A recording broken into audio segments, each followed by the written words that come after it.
Are we ready to get going? Yeah, what's the bet? What's the over-under tonight? 8:15. I'll take the over. What, 8:15 but tomorrow morning? That's a little long. I was gonna say around 11:15, but okay. I was hoping for 9:30. I was hoping for 10:30, but I'll take your hope over my hope. Yeah. Are we ready? We're hoping, let's go for 9. Ready, Bill. Here we go. The broadcast is now starting. All attendees are in listen-only mode. Good evening, everyone. I'd like to call to order the meeting of the Westford Planning Board for Monday, June 7th. A couple of housekeeping comments here as we prepare to conduct perhaps our final planning board meeting via GoToWebinar. This meeting is being recorded by Westford Cat. We respectfully ask that everyone mutes their computer microphone and phones when they are not in use to avoid unnecessary noise during the meeting. This is an open meeting, so for all of the participants who have access to the chat panel, I would like to remind you that to not use the function to discuss any of the content of the meeting, but to ask a question or any technical issues with the video conferencing platform, and please direct them to the organizers. All votes tonight will be done by roll call. All attendees are muted upon arrival into the meeting platform to reduce unnecessary sounds from disrupting the meeting. If an attendee wishes to contribute a question or a comment, they may virtually raise their hand via the platform's control panel, and the chair will recognize and unmute the participant where they can voice their concerns, similar to approaching the microphone at a live meeting. Or individuals may submit questions and comments to the chair and staff by utilizing the questions function. These will be compiled and included into the hearing at the appropriate section.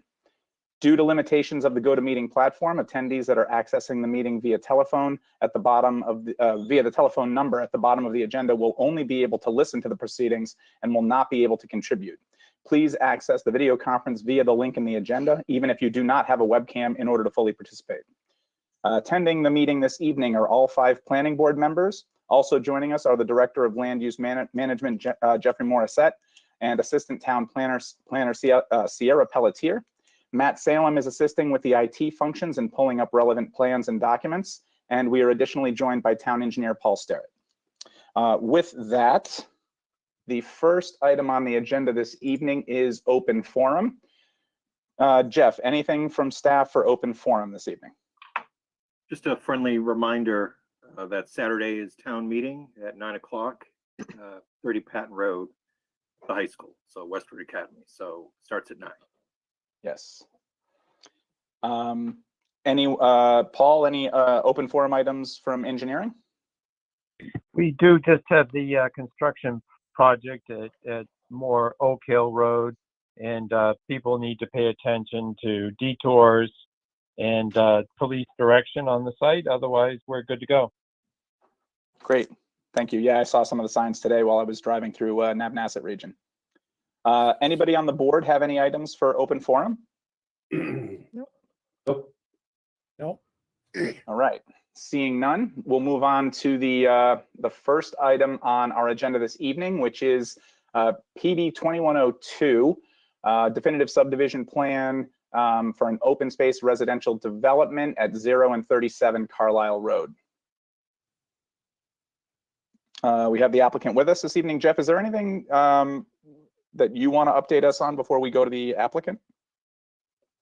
I guess that'd be more for engineering. I know the applicant has worked with engineering. They provided revised plans. Engineering provided a revised technical memorandum. Although there were a number of comments, and Paul Sterrett can speak to this, I think many of them were fairly routine or minor in nature, but I'll let Paul chime in about that if you wish. Yeah, Mr. Chair, I'll defer to Jeremy, who's joined us here this evening. Jeremy, you want to comment on that? Sure. Recently, there was another submission by the applicant for Diane Lane. We reviewed it, updated our comment letter, provided that to the applicant. There were a number of different outstanding items. Most of them are minor in nature, most just kind of housekeeping type comments. The applicant has been in touch with us to discuss how they're going to resolve the balance of the comments. And it appears based on that conversation that they'll be able to address our concerns with little difficulty. Okay, great. And so, Jeremy, if I may ask, that is both the comments that remained after the first revision, as well as you had a number of new comments that I noticed in the packet as well. Yes, that's correct. Yeah. So we had a follow-up conversation after we issued this most recent memo, which had, I can't recall if it's had maybe 20 new comments.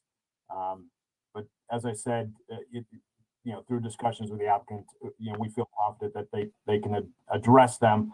They will need to make another formal submission to demonstrate that. Okay, great. Appreciate the update. So understanding that, I guess we'll turn to the applicant. Mr. Waterman, I think you're muted. Thank you, Mr. Chair. On behalf of SMRF LLC, Matt Waterman with Land Tech Consultants. Following up and kind of piggybacking what Jeff and Jeremy and Paul have stated, since we last saw the board back in April, we've been working with the engineering department to follow up and address the comments.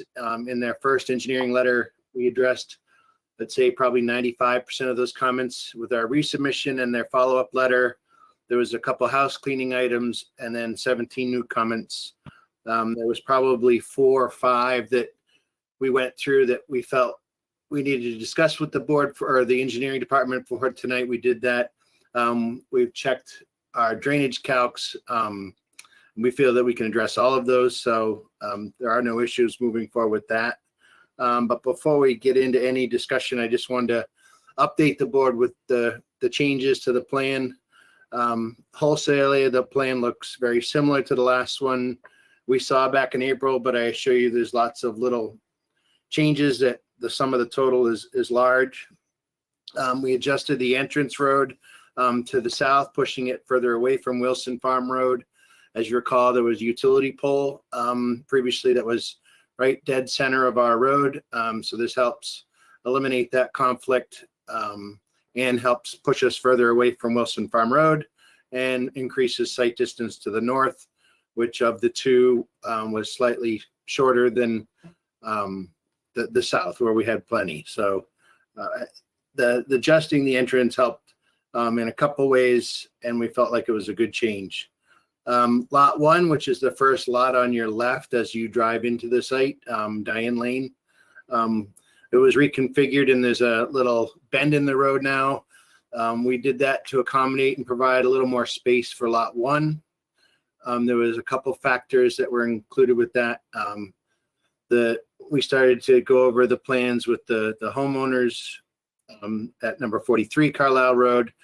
And I think it was discussed at the last meeting that, there was some outbuildings and accessory structures that are on the property line and how those were going to be handled. So there's a new lot line jogged to create a sliver of land on this plan, which is adjacent to 43, which will be conveyed to 43. And then it keeps the garage on the lot number 43, the existing house, and provides the setback for the pool area. There is a small shed that will have to get torn down or moved.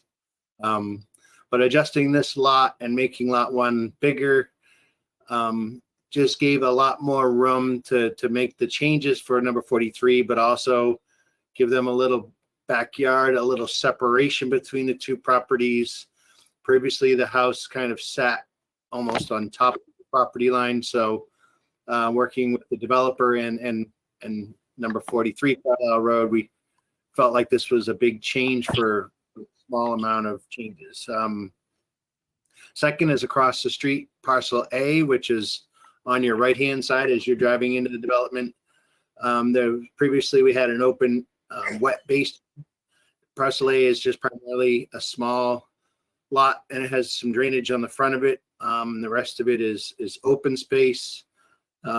We made changes and reconfigured that to redesign the drainage system, pull the drainage system closer to the road, minimize the limit of clearing and the tree clearing on that lot, providing a better visual buffer as you're driving along Carlisle Road, and maintaining a large chunk of woods. Obviously for the drivers on Carlisle Road, but also the abutter at number 39 Carlisle Road.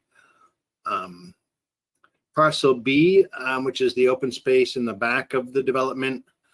It was reconfigured in a couple of ways. We connected the Parcel B across the back of Lot 5 with a strip of land where the trail is shown, the gray dotted line on this plan.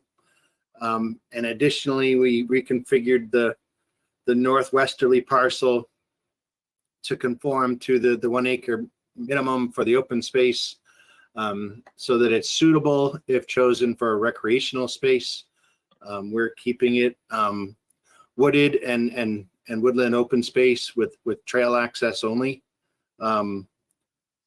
But it is going to be contiguous to the remaining Parcel B, which is on the south and southwest end of the development. Additionally, you'll see a dark heavy line along the back of Lot 5. That's where the stone wall is getting reconstructed. There's 2 or 3 different areas in the development at the entrance and then out by the back of Lots 4, where we're removing and we'll be reconstructing a portion of walls. We thought it would be a good idea to provide a double wall. There's a wall that runs along the back of the property, and then there'll be this wall so that the trail will weave in between the 2 stone walls, and it'll provide a nice buffer, permanent buffer, for the residents of Lot 5 and then the remaining residents that use the open space trail. The next big thing, which kind of gets back into the engineering, a lot of the work was done on the drainage. If Matt could pan down just a little bit, the detention basin adjacent between lots 3 and 4. It's a combination of 2 detention basins. The first kind of rectangular shape is a detention basin, and then the kind of odd shaped pizza shape is an infiltration basin. A lot of work was done to pull and tug and fine tune the grading associated with that. We really made an effort to minimize grading. It helps provide maximum offsets to groundwater. It minimizes excavation or any potential for digging, excavating with shallow depth to rock in this area.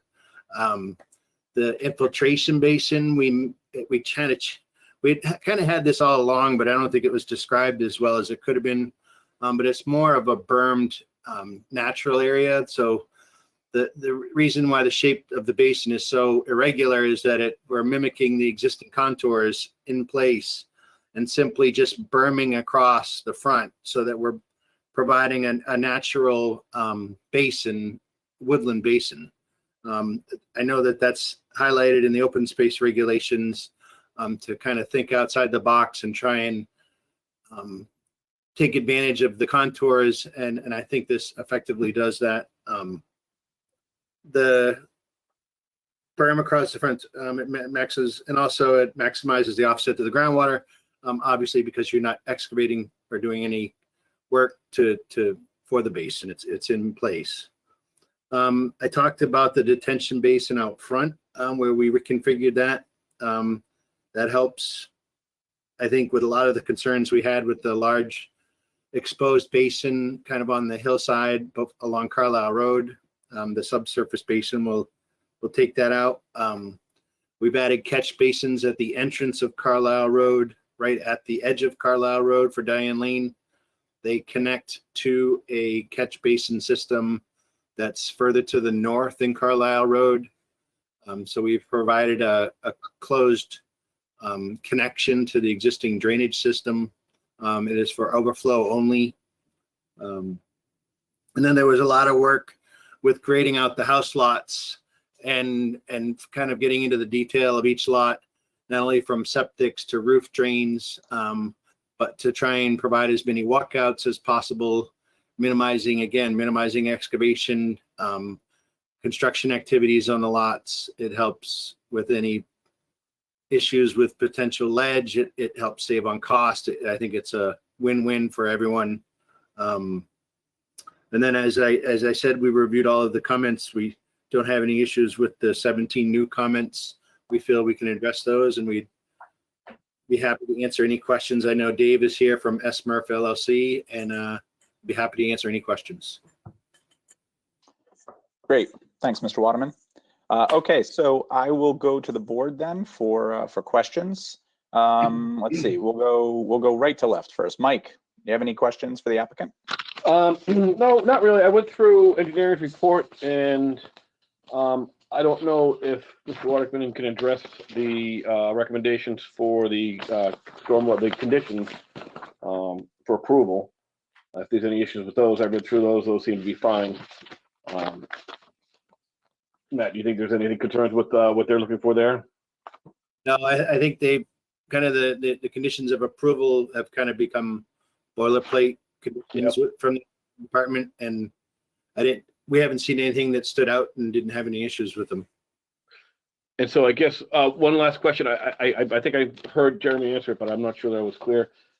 Anything that he feels that are outstanding that they're not close on with this? I mean, is it something that we could maybe condition and see if staff can start on a decision, or does he want to see another revision? Does engineering want to see another revision, I guess, is my question. This is Jeremy. No, I feel confident, working with Matt, that he will be able to address all our concerns. There's no showstoppers here. I don't anticipate any of these comments creating any major revisions. Like I said, most of it's housekeeping. There are a few technical details that need to get worked out. But I think you can do those fairly easily. Great. I like the way it was reconfigured with the space in the entrance there. And I'm glad it was moved away from the pole. So, I'm fine with this. Thank you, Dylan. Great, thanks, Mike. Darren. Thanks, Dylan. So yeah, I agree with Mike. I think the reconfiguration of the beginning of the road works well. I also appreciate the maintaining the topography down between lots 3 and 4. I think that's a good plan there. We've all walked the site. It'd be nice to kind of maintain that if we can as much as possible. And then my questions were going to be around the 17 new comments, and it was good to hear Jeremy's thoughts there. So yeah, I'm happy with it. I think I'm pretty comfortable with it. I'm just happy to see the final responses from the applicant, but it sounds from engineering like they'll be able to address those things without a problem. Yep. And Mr. Chair, we would have had those addressed, but we did get those comments after 3 o'clock this afternoon, so. Oh yeah, no, I get it. Absolutely. Understood. Great. Anything further, Darren? Nope. Thank you. All right. Thank you. Bob.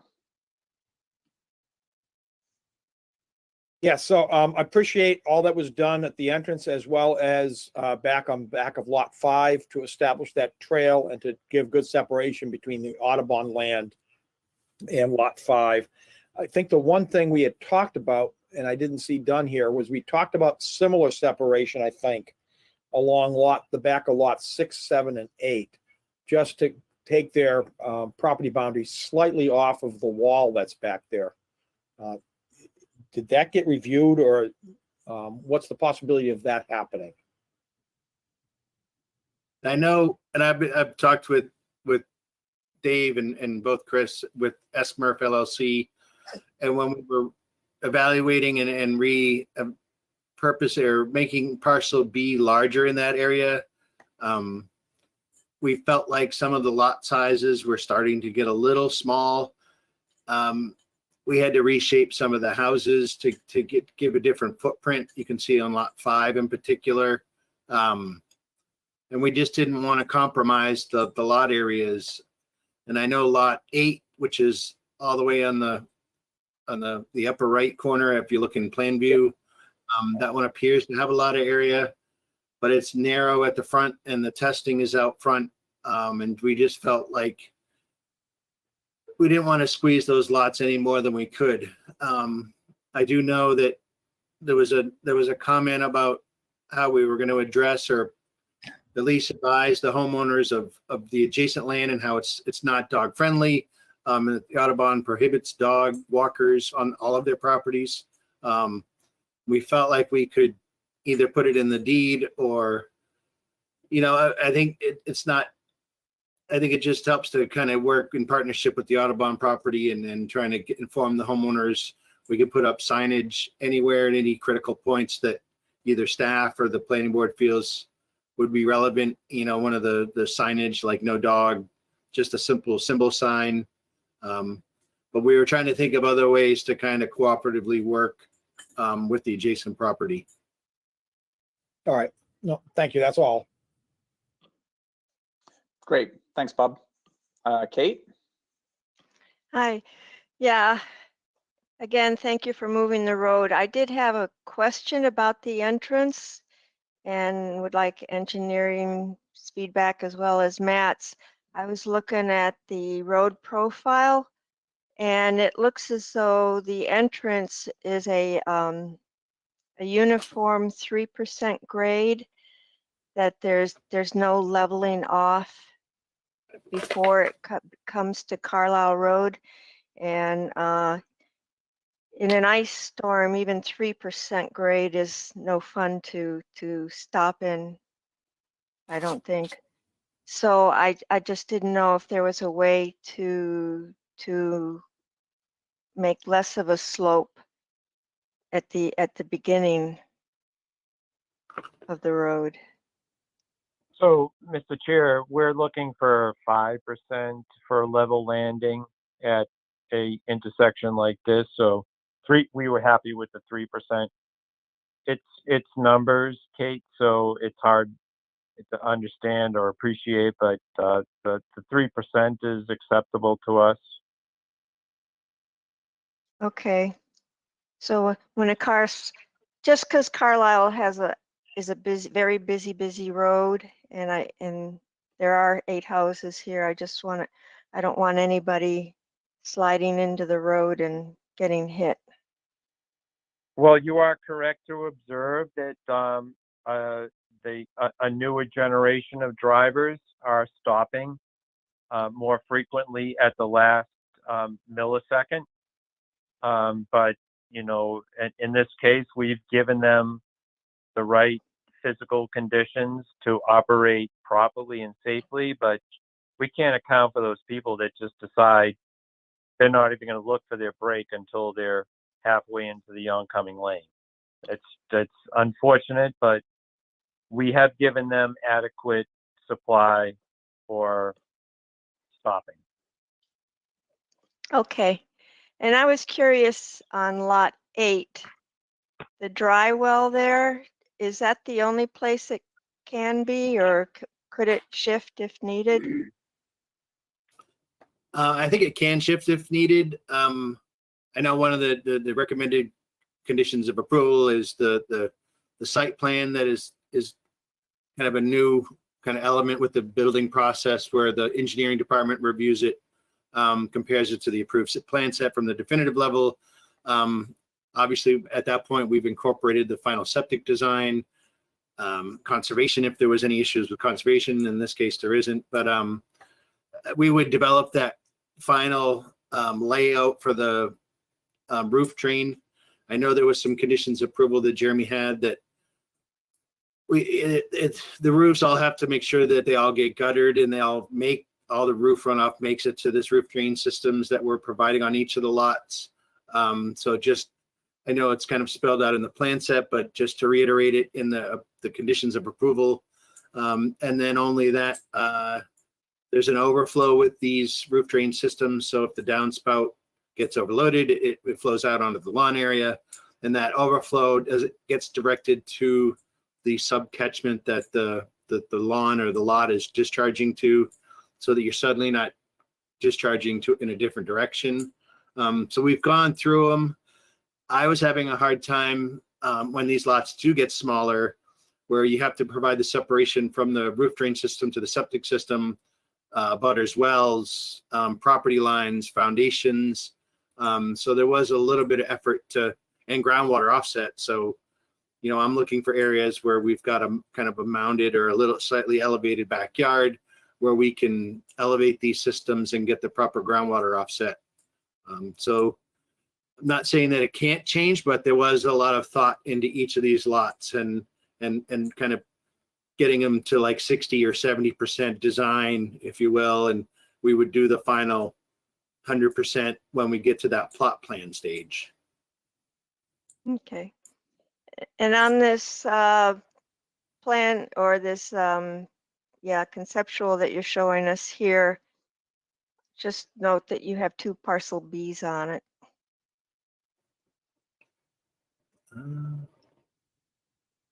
I think, Wait, parcel a- B does. say what? It's all parcel B now, or there's no parcel C and a parcel B now? It connects behind that lot 5 now. Via the that's not trail. part- Yeah. So it's all parcel B, you got rid of C, okay. And speaking of that, 10 feet isn't very wide. I would like to see it increased to a 25-foot width to make it more usable. And I mean, 10 is nothing. It's barely wide enough for the walking trail, and if you're lucky, a tree or 2. So I would appreciate it if there's plenty of space there to make it a 25-foot. And it kind of goes in, it's like what we have in the bylaw. It's not between parcels, but it does say, you know, if you're connecting a parcel to a road, you need 25 feet. And I know like conservation has complained in the past about planning board approving ones where they just have a nominal 10 feet behind the houses, which isn't anything. So, like I said, appreciate it if you would widen that. Let's see. On the landscape plan, I noticed that all of your trees were cedars and sugar maples, and very nice, but it looked as though a lot of the trees were really crowded together.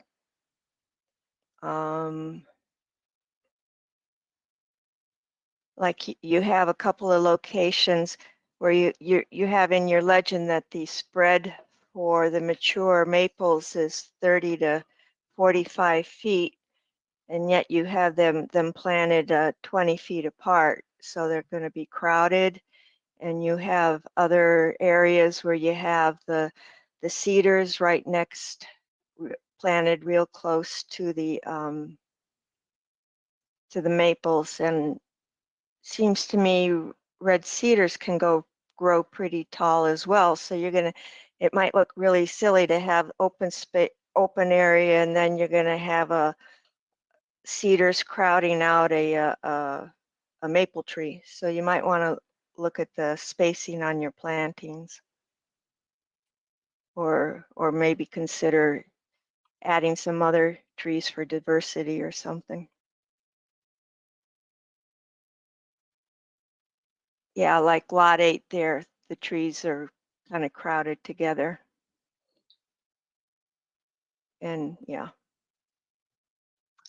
And then I just want to make a comment. You had mentioned how you reviewed town council's opinion about the 100-foot open space in our bylaw, how any common land between a house lot and a property line has to be within the first 100 feet of that has to be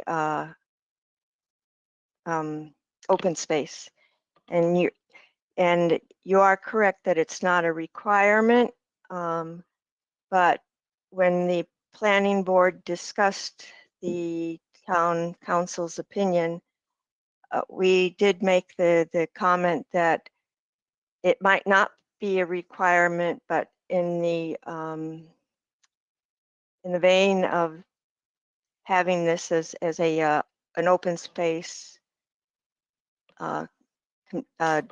development, that if there is room to put in open space behind the houses, then we have the right to request that, to say that that's something that we want.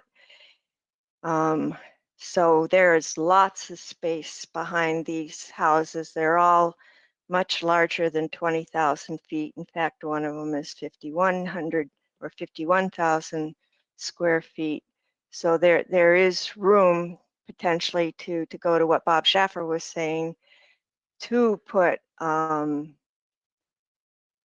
open space behind lots 6, 7, and 8. Technically, you could put it behind lots 2 and 3 as well, if you wanted to make it preserved. And why I bring this up is you are relying here on homeowners in honoring these no-cut zones, and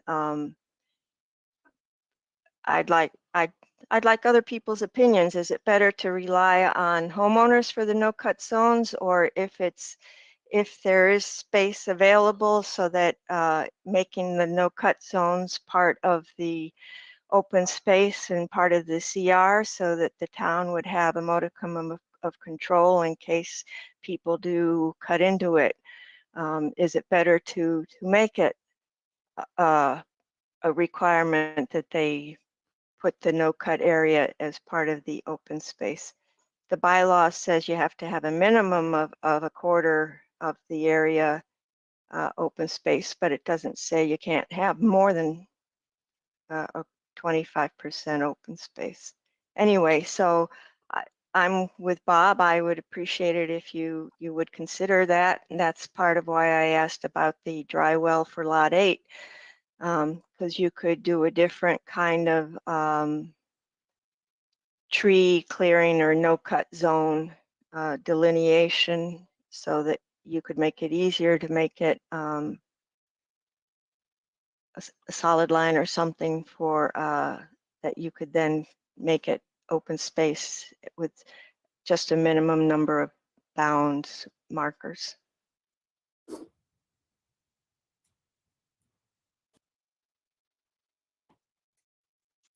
And those were my comments. I think I like what you did to help the neighbor at 43 Carlisle Road as well. Okay. Thanks, Kate. Mr. Waterman, I don't know, any response to any of Kate's suggestions? I'd have to talk with the applicant. I know he's online. I don't know if he's prepared to talk, but I know we had talked about 6, 7, and 8. We hadn't looked into or considered providing additional buffer on behind 2 and 3. So I don't know, Dave, are you online? Do you have any comments? Mr. Guthrie, you're on. Hi, guys. Thank you for your time. Mr. Chair, we were just hoping to hear your thoughts, and then we could sort of address everything that came up, if that's okay. Oh, sure. Yeah, that's fine. Okay, my only comment, really, I agree generally speaking with everybody's comments on some of the moving of the road and the walking trail. I think all of that stuff is good. So I appreciate the work that's gone into this latest version of the plan. The one question I had, and I don't know if this is just something where it wasn't specifically called out, but I was looking through the stormwater management permit conditions, and given the fact that the site is in the Suasco watershed, and we need to be sensitive here to phosphorus getting into the groundwater table, I noticed that the long-term pollution prevention plan, it's very specific that it's going to talk about the use of what kinds of fertilizers can be used, or if fertilizers can be used, disposal of grass clippings, leaf litter, pet waste, and septic maintenance, et cetera. Can either the applicant or maybe town engineering let me know if that is also inclusive of salt or other ice and snow clearing items that could be applied to driveways and the roadway, because I know that in some cases some of those materials can contain phosphorus as well. So would the long-term prevention plan have information regarding the use of like road salts and other like ice and snow removal products, or is that something that could be added if it's not going to be in there? So the stormwater handbook has a bulleted list of items that need to be included in the long-term pollution prevention plan. Snow and ice is one of them, use of salts, pet waste, septic system maintenance and care. There's a whole number of things. And we've had in our recommended conditions of approval that we have final approval at some point, and I can't recall off the top of my head when that is, if it's prior to CO or project closeout, but we do go back through and the applicant will be required to submit a final long-term pollution prevention plan, and we make sure they have all those items in there and they're compliant with the handbook. So the answer to your question is yes. Okay, great. Thank you. That was my only comment. And we And can at the same time, Mr. Chair, if I could, how impressive it is that you understand that this project is being constructed in an impaired waterway. You're accurate to say that. In fact, phosphorus is a serious concern, and we appreciate that you're paying attention to those details. That's the whole purpose of the stormwater management fee, the stormwater management permit that we've incorporated here in the town, and the engineering department greatly appreciate your comments, Mr. Chair. Thank you. So I don't know if the applicant wanted to address maybe some of the other comments that came up specifically. I know Kate had a number of items. Yes, David Guthrie, the applicant. So I wanted to touch base specifically on the trail behind Lot 5. Originally, we had, we're doing a lot to try and answer all the mail here relative to the OSRD, relative to open space, usable open space, if you will. We did our best to completely avoid the 100-foot buffer on the wetlands as well, obviously with environmental sensitivity in mind there. We connected those Parcel B and former Parcel C, thinking that one made the most sense for connectivity, whether it be dog walking or dog running or whatever it is. We moved that trail to 10 feet because we felt trail width, where this is not necessarily, an East Boston camp scenario. This is more of probably 7 or 8 homeowners with access to the trail. Not that it's not open to the public, but it really doesn't go anywhere. We narrowed it down because Lot 5, in an attempt to provide substantial frontage for Parcel B, we narrowed the frontage down on Lot 5, which it's either wide and shallow or narrow and deep. Obviously, Lot 5 is narrow and deep. So we opted to sort of provide a quaint setting for that system back there, knowing that this is not something that the town needs access to for maintenance, which I think is standard 25 feet. So someone could drive a backhoe down there, and typical in a drainage easement. This is just connectivity for someone walking their dog, or really if they feel the need to stretch their legs from, north Parcel B to south Parcel B, which hard to envision that's utilized highly, but more so probably for someone with a pet or let a dog out on a run like that. That's why we repurposed that wall that we're removing into a bit of an old sort of walking trail, I guess, if you will.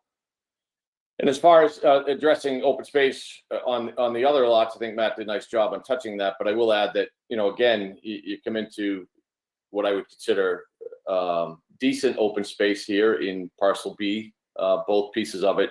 Again, the attempt to stay out of that buffer zone, which I won't suggest we're entitled to, but certainly people have utilized buffer zones in the past. There's no entitlement in that facet, but we chose to completely stay out of that in an attempt to be sensitive. So there's only so much give and take, I guess, and still keep in mind, saleability, a homeowner, their utilization, their privacy as well. I think this Audubon piece is a wonderful asset for the town, fairly heavily traveled, and by leaving ownership in the hands of lots 6, 7, and 8, it sort of prevents the unlikely event of an outsider hopping the wall and having sort of that unobstructed nuisance factor into someone's yard. Again, it's unlikely, but it's something that does come up from buyers when they don't have control of their full lot line, and it is subject to open space. And I think if it was providing connectivity, much like we did on Kinlock Drive with the Tom Paul Trail, we sacrificed some land there to provide connectivity in the trail system. We would do that here, but this really is connectivity to nowhere. So we opted to try and leave the land as it fits. We did make the modification on Lot 5 because it does provide connectivity between the 2 open space parcels. Okay. Kate, I think you're muted. On lot 5, a reason to make that path wider is dogs don't stay on the path. And 10 feet isn't very much when your path is probably half of it. So that gives poor Pooch some space to roam around between the path and the stone wall. May I ask what you mean by the path is half of it? Well, I'm confused with that statement. Well, a path is probably 5 feet, you know. 5 feet really isn't that much. I look at the sidewalks in front of my house that are 5 feet and go, wow, 5 feet isn't very wide. And so if the path is taking up half of that space, dogs like to go off the path, sniff around and such. And if it's 25 feet wide or wider than 10 feet, there's some roaming room there. And like I said, it's nominal there. I don't see what adding another 10 or 15 feet does for why that's detrimental to lot 5. Well, I think you need to keep in mind that lot 5 has a rear setback line as well that is then subsequently moved the additional 15 feet as well. And if lot 5 were to have a pool, which I don't think they will, because again, you know, that's the sewage treatment system's back there. But if they wanted to put a shed back there or some other form of structure for their enjoyment to look out over the Audubon, they're starting to get handicapped with their setbacks from the septic and also the rear lot line. Not really, because all that does is it takes from the no cut zone. So they're not going to be putting their pool in that back anyway. I agree. The pool's not going out back. That's where the septic's going. But So there's nothing detrimental to the homeowner to making that path wider. No, but we're trying to balance the needs of the homeowner as well as the dog, who we feel has adequate space on Parcel B to run around and sniff and roam adequately. I mean, I think there's a balance in there, and that's how we feel. I don't think we'll agree. I disagree with your opinion. Yeah, I sense that, and I respect that. I do. I didn't sense we'd agree on that issue, but I just wanted to let you know. Sort of, we looked at it hard. We dealt with Mark and Matt for a while on it, and we kind of felt like, just for what is a short length of time, providing connectivity, which is an added bonus, so that somebody doesn't have to, you know, play on Parcel B, walk out on the street, and go play on Parcel C. The dog can kind of roam through the woods, take a sniff. We felt that for that short period of time, 10 feet was adequate, and it helps maintain a balance with the homeowner who is possibly acquiring a wider. Wider is also an incentive not to take a detour onto the Audubon land. Well, I think if someone's going to go out on Audubon, whether they have 10 feet, 15 feet, or 20 feet, they're going out there. I mean, I don't know that we're going to incentivize them through a 10-foot pathway or a 20-foot pathway. If they want to go to Audubon and roam for 100 acres, they're going to do that with their dog. I don't know that we'll control that. With all due respect to both of you, I feel like we could probably have friendly conversation on this topic all night, and I'm not sure you guys are going to see eye to eye on it. So, no, well, I no, it's up to the rest of the board as well. You know, if anybody else, this is something I feel strongly about, but if other people want to weigh in, that's fine. You know. So, does the rest of the board have an opinion on the width of the walking trail specifically behind Lot 5?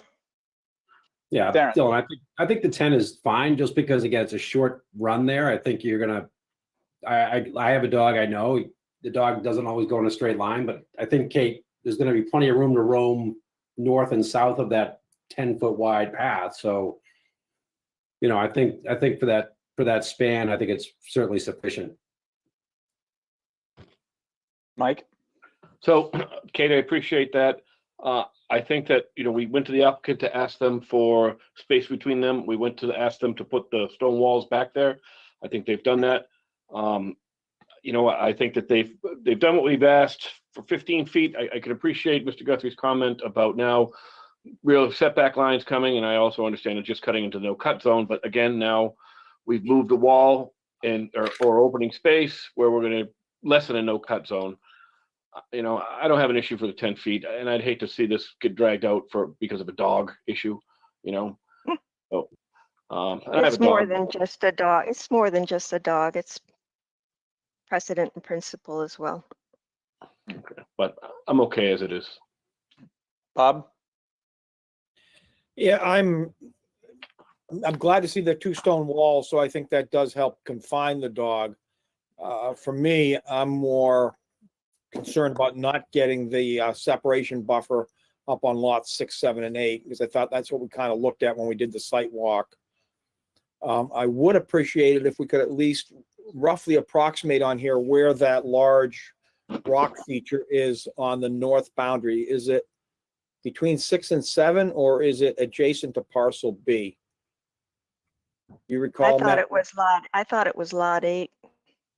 Yeah, no, I agree with Kate. I think it was on lot 8, and I was going through that today, and I should have gone out there. I couldn't remember. I looked at the pictures that I had from that day, and I couldn't, it didn't help me to put where it was, but I think what we can do, and I know, and I was thinking this earlier when Kate was talking about the landscape plan, I think we would formalize or bring a final landscape plan back to the board. We recommend that we, condition that the landscape plan be reviewed by staff and approved by planning board if needed. And we could certainly include the location of the boulder on lot 8 or in the northeast corner of the and we can certainly get that located and put it on the plan. It just wasn't something I could do today when I thought of it, going through all my notes. Okay. The one good thing, Bob, is that it would be in the no cut zone. I'm hoping so. Yes, I think it is. So that's all. Thanks, Bob. In the interest of offering my opinion, Kate, I think, I definitely see your point on the width of that sort of cut through area on parcel B. I think if a couple of things were different, one, if it was a larger subdivision, or if there was connectivity to a larger trail system where it would get more use, or if it was a longer stretch where it was going to be that narrow, I think I would probably share your opinion more strongly. But I sort of am inclined here, and I'm actually the one member of the board. I think I wasn't at this site walk, but I'm sort of inclined to agree with the applicant just based on what I'm seeing here, that, I think this walking loop is likely going to be confined to the 8, the residents of these 8 homes. I don't, unless there is some sort of way to access them or jump over to them from the Audubon land. But just given the fairly light use, I think I can live with it as presented. I do think it would be nice even to get maybe 5 more feet of width, or or 7 more feet of width. I don't know that it needs to be 25 feet.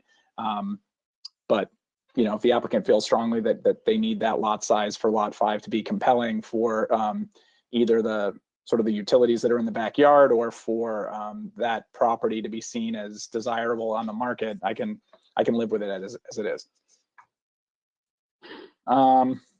Okay. If we have no other items, then and does anybody else on the board have? Oh, Kate. There were some notes from engineering. Okay, wait a minute, I have to look at them. I guess we've talked about the first one where he said discuss with the planning board. Oh, and that had to do with the common land designated for recreational use. Are we okay with where they're suggesting for the common land that'll be in the northeast corner? Was that it, or the northwest corner of parcel B? Maybe Matt, you can use the mouse to show where you're thinking of having that. Yeah, it's the northwest corner, the rectangular shaped parcel B, which was formerly parcel C, in between lots 5 and 6. Okay. Oh, and the 100 feet, we did discuss that. I thought there was something else they recommended talking with us about. It was monuments specified stone walls to show the boundary between private land and common land. Oh, to talk with us about whether or not the proposed plan meets the regulation for section 218-13H. That was item 12 on in engineering's letter dated the 3rd on page 3. So I don't know, Matt, monuments is specified in 218-22, and visual features such as stone walls or planting shall be installed at appropriate locations to show the boundary between private land and common land in the subdivision. Additional monuments or visual features may be needed. So what are you going to have to delineate? Yeah, and I think we may have, Boundary? oh, no, I'm sorry. Go I think ahead. we may have about this at the site walk a little bit, and it was incorporated into the plan set. But the limits of the open space will get the iron pins at corners, but then we're gonna have the like they're almost like trail marker size metal plates that get attached to the tree that designated as a kind of a limit of clearing every 25 feet. I know when we were walking along the westerly property line with Audubon, they had their trees marked with the similar what we have on the plan, but it's shown on sheet C3, the open space site and landscaping plan. There's markers, open space sign, and we have a total of 18 of them, and the detail for that is on sheet D4. Okay, But they're already I missed that. Okay. so I just picture them being like 4-inch diameter, like trail markers, things that just say, you know, protected open space, or I don't remember. I'd have to look it on D4, but we would work with staff to make sure that that is something that they're comfortable with. Okay. There it is. Okay. And staff had a comment under plan and profile on page 5 of their comments, item 24, talking about a significant amount of new roadway below the estimated high groundwater table. So it mentioned that they request under drains be utilized where the road surface will be within 4 feet of the high groundwater table. So did you do that? And I just missed it. We did do it. We included for what we felt was the initial cut where the road comes into the development. There's about 225 feet of interceptor trench along either side of the road. I think what this condition refers to is that they want the authority to require that at any other place that during construction that comes up that they feel warrants it. We don't have any issues with that. I know Dave would not, and S-Murph LLC. I think this just is kind of housekeeping and making, and we have to add a detail to the plan, which we will do. But it was just, I think, a blanket kind of condition to make sure they have the authority to put this and that we agree to it as a condition. And we do. Okay. Okay. And on page 7, stormwater management, you addressed the issue with it didn't meet the minimum 80% TSS removal. We did. That, We go ahead. one of the 17 new comments is that we're wrestling with that with this infiltration system out front and getting that 80% TSS removal.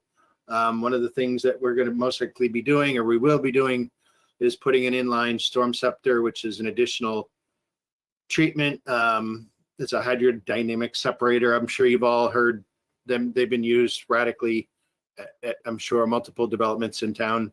And just getting that additional treatment with that infiltration system up front.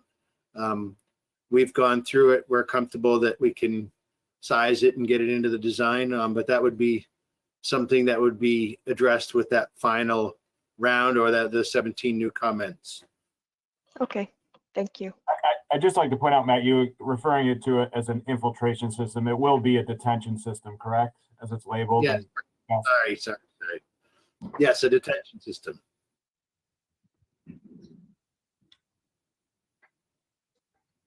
Okay. Kate, any other comments? Nope, nope. Okay, thanks. All right, so Matt, with that, I guess it's time to see if there's anybody in the audience who has comments.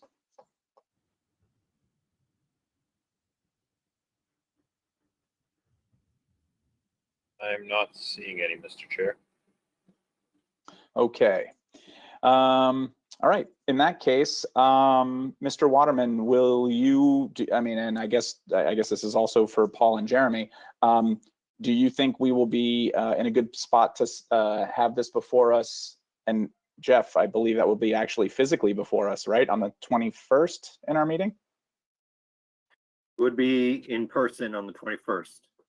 So do we think, Mr. Waterman and Town Engineering, will we be in a position to reconsider this at that meeting?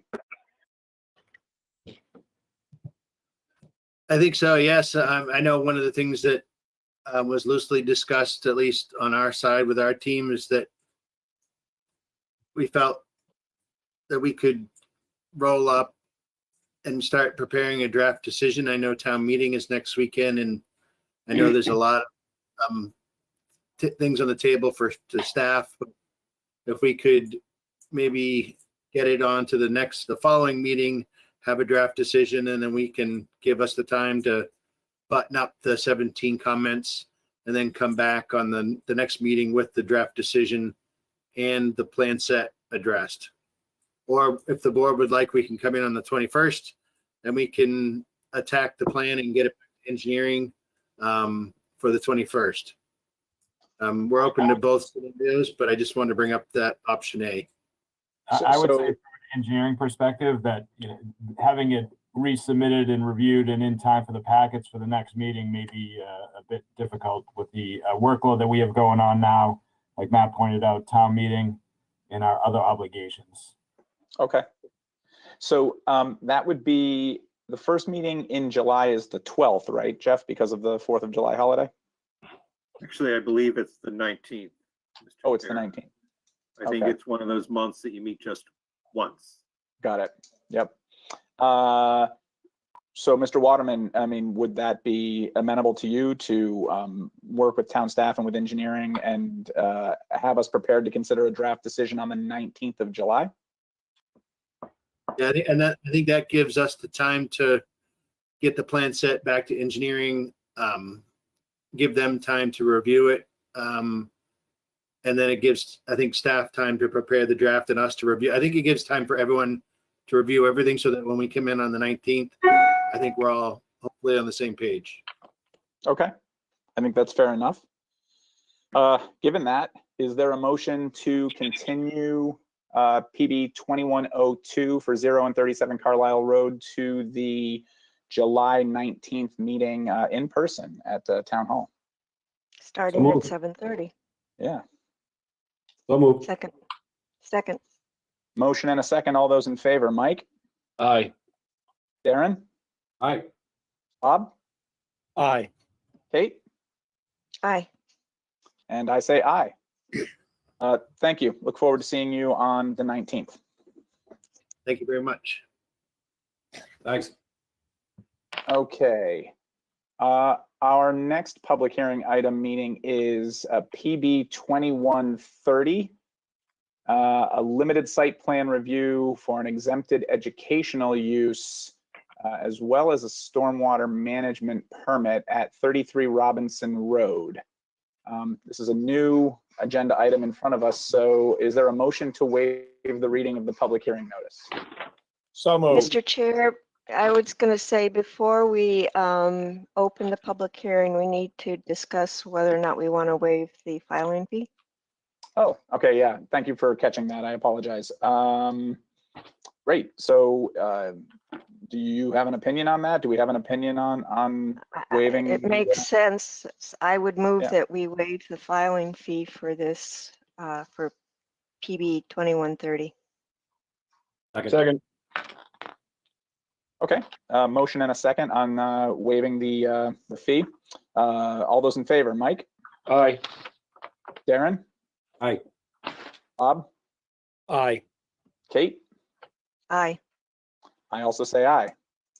Now, is there a motion to waive the reading of the public hearing notice? So moved. Second. Motion and a second. All those in favor, Kate, Aye. Bob, Aye. Darren, Aye. Mike, Aye. and I say aye. Is there a motion to open the public hearing? So moved. Second. All those in favor, Kate, Aye. Bob, Aye. Darren, Aye. Mike, Aye.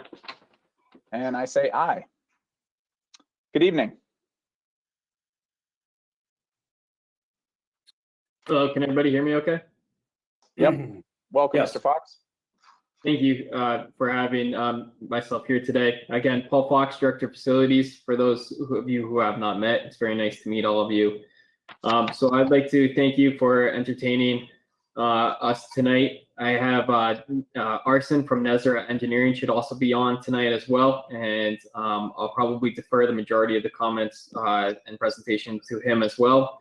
But for a brief summary overview, this project is in reference to the existing 5 tennis courts at Robinson Elementary School, which are no longer suitable for tennis. So this project is essentially a proposed renovation and new construction of 5 tennis courts. We're proposing an additional 3 tennis courts just north of the existing 5 that are there, as well as a sidewalk, which will provide safe access to the Robinson Elementary School. And way to share the screen. You might have 13 asked to. Okay. I got a notice on my end. Can somebody Somebody please needs mute to go their on mute. microphone? Yeah.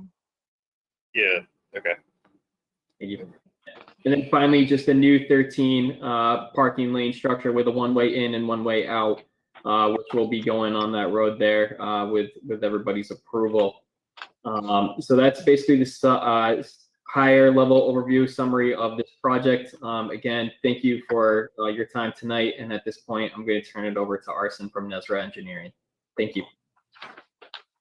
Thank you. Good evening. Thank you, Paul. Hello, everyone. Nice to meet you. Paul did a great summary here. In general, the project consists of renovating the existing 5 tennis courts, addition of 3 new tennis courts that will also provide multiple purpose as pickleball courts. There'll be a wall ball practice area at the back end of it. We're providing new ADA connectivity from the school to the courts. We're also proposing new one-way parking area of just 13 spaces and a bus drop-off to assist with the facility. We had multiple discussions, presentations with the school and the user groups and committees, and this was desired to limit the traffic and inflow of vehicles and buses to the school, especially during peak hours of time where the school might be in use or at recess times. So we're proposing to provide 13 spaces, 2 of which would be ADA parking. As I mentioned, one way in, one way out. We analyzed the turnarounds and the radiuses to make sure it can accommodate for buses and emergency vehicles. And we're also proposing a plethora of drainage improvements to the site. Between the courts, we have seating areas and benches, as well as planters, and we have multiple plantings throughout the site in a rain garden in a retention area. That's generally it. I'd be happy to go through the particulars with you or discuss any of the specifics. Great. Thank you very much for that overview. Jeff or Sierra, is there any comment from town staff on this application? Not at this time, Mr. Chair. I know the engineering department has not yet had an opportunity to review the proposal. I did reach out to them. They suspected that they might be able to provide comments in time for your meeting of the 21st. Great. And Thank you for that. that's correct, Mr. Chair. We've actually worked closely with facilities and Paul Fox. Had a couple site visits out there. we're actually looking for opportunities to use some of the Newport mitigation on this location, but in the end, it didn't work out with the contractor. So, but we are aware and have consulted with Paul on accomplishing this important job. Great. Thank you for that, Paul. Okay. So given that, let's go to the board for comment. Start the other way this time, Kate. Unmute. Thank you. No, it's a worthwhile project. I drive that area a lot, and I think I have walked that section along the road, and I was surprised there's a traffic light. I have never seen a traffic light there. And you mentioned wanting to keep it. So can you talk about what this traffic light is and what it's for? Is it the school light? It on the plans, it just says traffic light. Just a school zone, Kate, like. School zone. Yeah, that Oh, would be a solar powered school zone, 20 mile an hour sign that was installed previously from a grant that we got from Mass DOT. No traffic lights on Concord Road or Robinson. okay. And I noticed that you are going to be removing, I believe there are trees along Robinson roads, so you would probably have to have a public hearing for road tree removal, just a reminder. I like the benches, they're a nice touch. Now, the way they look, it looks as though you're going to have them back to back, so some people can be looking at the south tennis courts and some to the people can be looking at the games going on to the north. I assume that's the way it's going to be, but I like, that's nice having the benches there. That's exactly Bus- correct. Yeah, Two-way bench. okay. Yeah. On the buses, so you're assuming that the buses are going to be pulling in here and letting the students get off the bus and then they'll exit and park somewhere else? Is that the plan? I believe so. I think this is just for the athletic use. When a team travels, they would have a team bus and they typically drop off the students and then they go do their business. Sometimes go eat or whatever the drivers do, and then they have a set pickup time that they pick up. That's my understanding of it. Okay, because I got confused. Go ahead.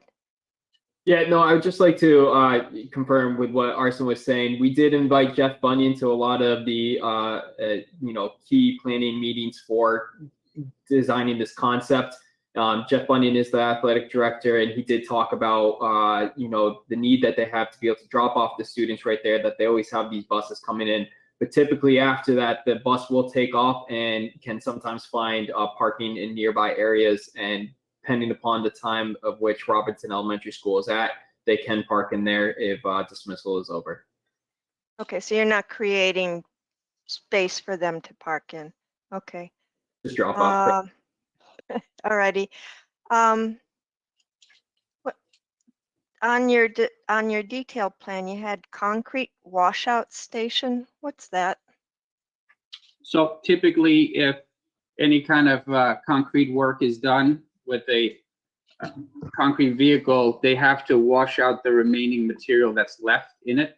Otherwise, it'll harden up and ruin their equipment. So contractors and us engineers will designate a specific location away from key resource areas, have it surrounded by erosion control and measures to prevent migration of the material, where they can wash it out. And at the end of the project, that's all cleaned out and removed from the site. Okay, I just didn't see it on any plan. I didn't know if it had to be shown on a plan. I can check our demolition, erosion control and demolition section, but we always keep them outside of the buffer zones. Okay, thanks. I'm writing. I'm just curious, you're removing a sewer force main, and I was just curious what it was used for, and that it looks as though you're going to be rerouting it. And what's the drop between the entrance, I guess you call it, and where it's going into the existing hole? So there's currently a force main that appears to pump the sewage from the school to a facility. And if we were to build over the top of it, and if there was ever an issue, you run the risk of destroying the new courts. So as a preventative measure, we're proposing to route it around and continue it on the outside, so that if there is ever repair or work that needs to be done to it, you're not causing any damage. It is a force system, so it's not a gravity fed, and it will typically be about 5 feet buried in the ground. Okay. And my last comment was, you'll probably be putting up entrance and exit signs. So I didn't see anything on the detail sheets. Yep, I'm happy to add that. It'll be a do not enter at the exit and the entrance in one way, in the other. And maybe, I don't know if you'd be putting arrows on the pavement or something like that to reinforce. I don't know. Absolutely, we did have those on the plans. I'm not sure if maybe it didn't come through on this particular set, but we definitely have those. Okay, great. Thank you. That's all I had. Mr. Chair, if I could correct myself, I got my school projects confused. It was Westford Academy that's not going to look at the Newport, but we are, I believe, looking at using mitigation asphalt for tennis courts on this project. Oh, Paul can okay. nod yes or no on that one. Oh, great. Yes, that is correct. Thank you, Paul, for that statement. And again, just engineering's phenomenal to work with. And we did get a yes on one project and a no on the other. So, Paul, thank you. Great. Excellent. Okay, Bob. Yeah, so I had a couple questions. Kate picked up some of mine, but I was trying to understand the gates. It looked like there's a swing gate there, right where the crosswalk came over from the Robinson School, but it wasn't clear to me what happened in the corners. Are there gates in those corners as well? Yes.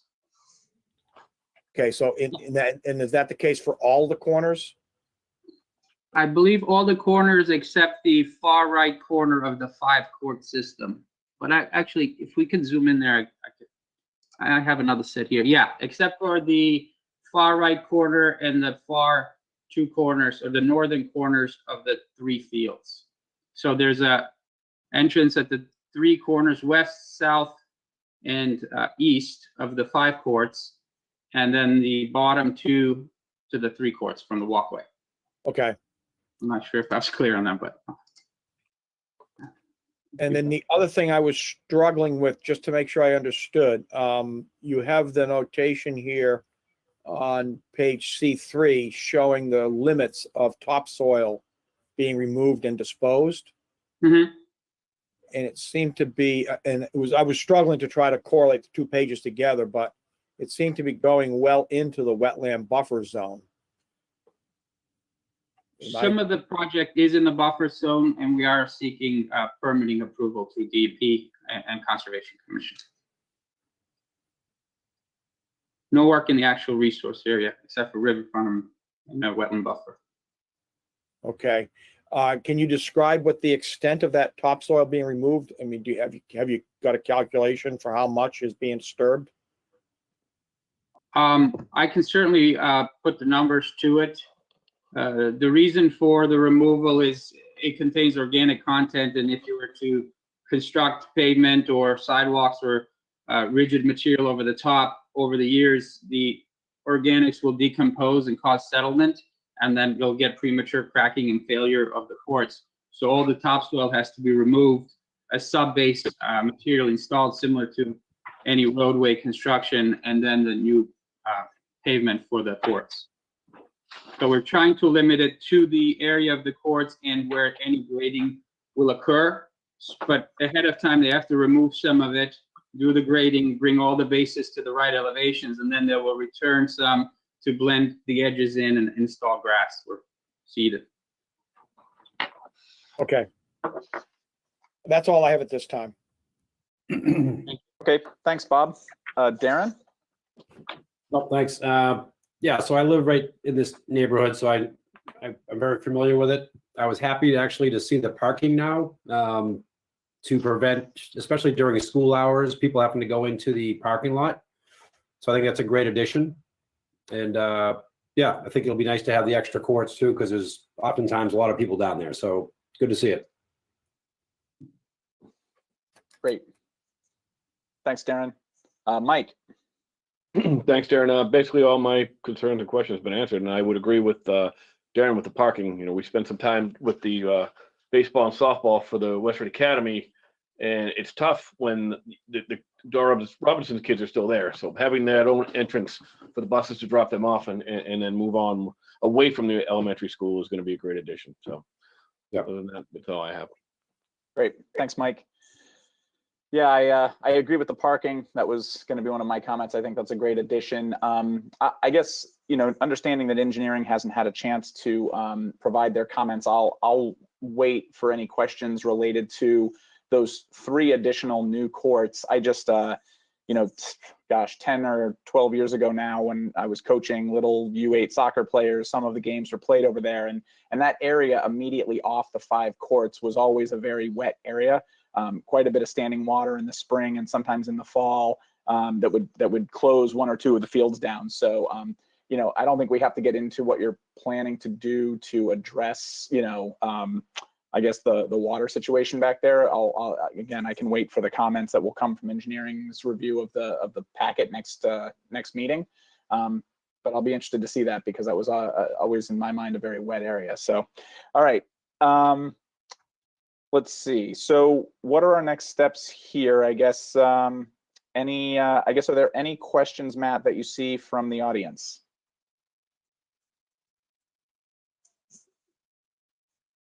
I do not see any, Mr. Chair. All right. Well, if we have no audience feedback and if there's nothing else from the applicant, I guess perhaps a motion to continue this to our next meeting on the 21st. So moved. Second. That would be at 7:30 at Town Hall. Motion Thank and a you very second. much. All those, well, we got to vote. All those in favor of continuing, say aye. Mike? Aye. Aaron? Aye. Bob? Aye. Kate? Kate, I think you're muted, but I think that was an aye. Sorry. Aye, sorry about that. All good, and I say aye. So, Mr. Fox, was it Narinian? We will, or Nary, I'm sorry, what's the gentleman's last name? Okay, thank you. We'll see you on the 21st. I appreciate your time. Yep, Mr. Chair and committee, thank you all for your time. Appreciate it. Thank you. Thank you. Okay, on to the next public hearing item, which is PB 2131.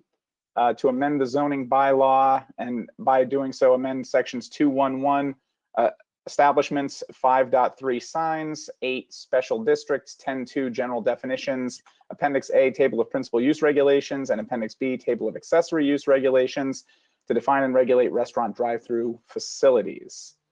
All right. I move that we waive the reading of the public hearing notice. Second. Motion and a second to waive the reading. All those in favor, Mike? Aye. Darren? Aye.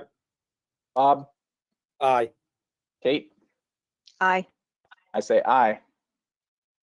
Motion to open the public hearing. So moved. Second. All those in favor, Kate? Aye. Bob? Aye. Darren? Aye. Mike? Aye. And I say aye. All right, Jeff, is there comment from town staff on this before we go to Bob for an update? I think for efficiency, I think we go to Mr. Schaffer for this. All right, Bob, I'll turn the floor over to you. All right, well, good evening. So let me explain what was in the packet. Hopefully you've seen the amended files. We have the motion that was filed back on the 19th of May, and that is the official motion that was clocked in with the town clerk for this hearing. Last Thursday, we received back detailed comments from town council. And so I processed all those comments, and that led to the production of a version which is much shorter. It's simpler. And that's the version you see before you for the 4 June version. To explain the changes, I prepared a set of change notes, and those are in your packet tonight. I'm not going to go through those in detail, but if you have any questions, please ask me. And I'm going to go through that in a second. The other thing that happened was back following our last hearing when we closed it out on the 24th, I went over and met with the select board the following night, the 25th, and they had several comments. So one of those I have factored in addition to town council, and that had to do from Andrea regarding whether or not a requirement of just 10 interior seats was something that couldn't be gamed and was sufficient to really define what it means to be a restaurant with internal seating. So I have amended the number here to make it so that the requirement under the standards is for 24 seats. The way I got that is basically 6 booths of 4 seats. And that seems reasonable, having looked around at different restaurants that exist in Westford today. That is a reasonable and respectable small restaurant size. So I think that's a fair assessment for modification. Another comment that came up at the planning board meeting was from Mr. Chu. I'm sorry, at the planning board, at the select board meeting. And he had asked about the calculations on the average wait time and how they related to the queue size as well as the number of customers per hour. So also in your packets today, you should see I have submitted for the record the information briefing that I presented along with Mr. Rosenberg to the town back on the 26th of May. And in that, I had done some research, and I provide the web references for how to find 4 scholarly articles on approaches for modeling the queue for fast food drive-through restaurants.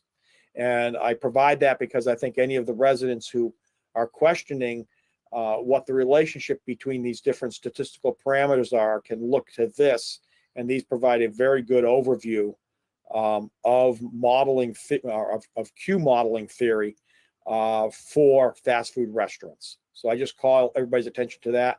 I did not provide full copies of those papers because of copyright concerns, but anybody can take the URLs that are in that file and go obtain those papers. The other thing I want to call attention to tonight with this is that we did close out the hearing on Friday. And I think that's probably the place to start with, because I want to get through those close out the study. And so that study ran from the 6th of May through the 4th of June. And I really want to just give a big thank you and big high five to Mike Wells from IT, because he really came through in a spectacular way, helping me to get that survey put up. And as you may have seen from the results file that was set out earlier today, the survey had 1,695 respondents. Let's see here. If I can get Matt to bring up that survey, perfect. So first off, as you can see from the results of question 1, all but 4 people answered this question, and the results were approximately 67.4%, a little less, and 32.6% said no, with I'm sorry, 67% saying yes. One of the things I want to note is Mike and I took 3 samples across the course of the survey before we closed it out on Friday at 3 p.m.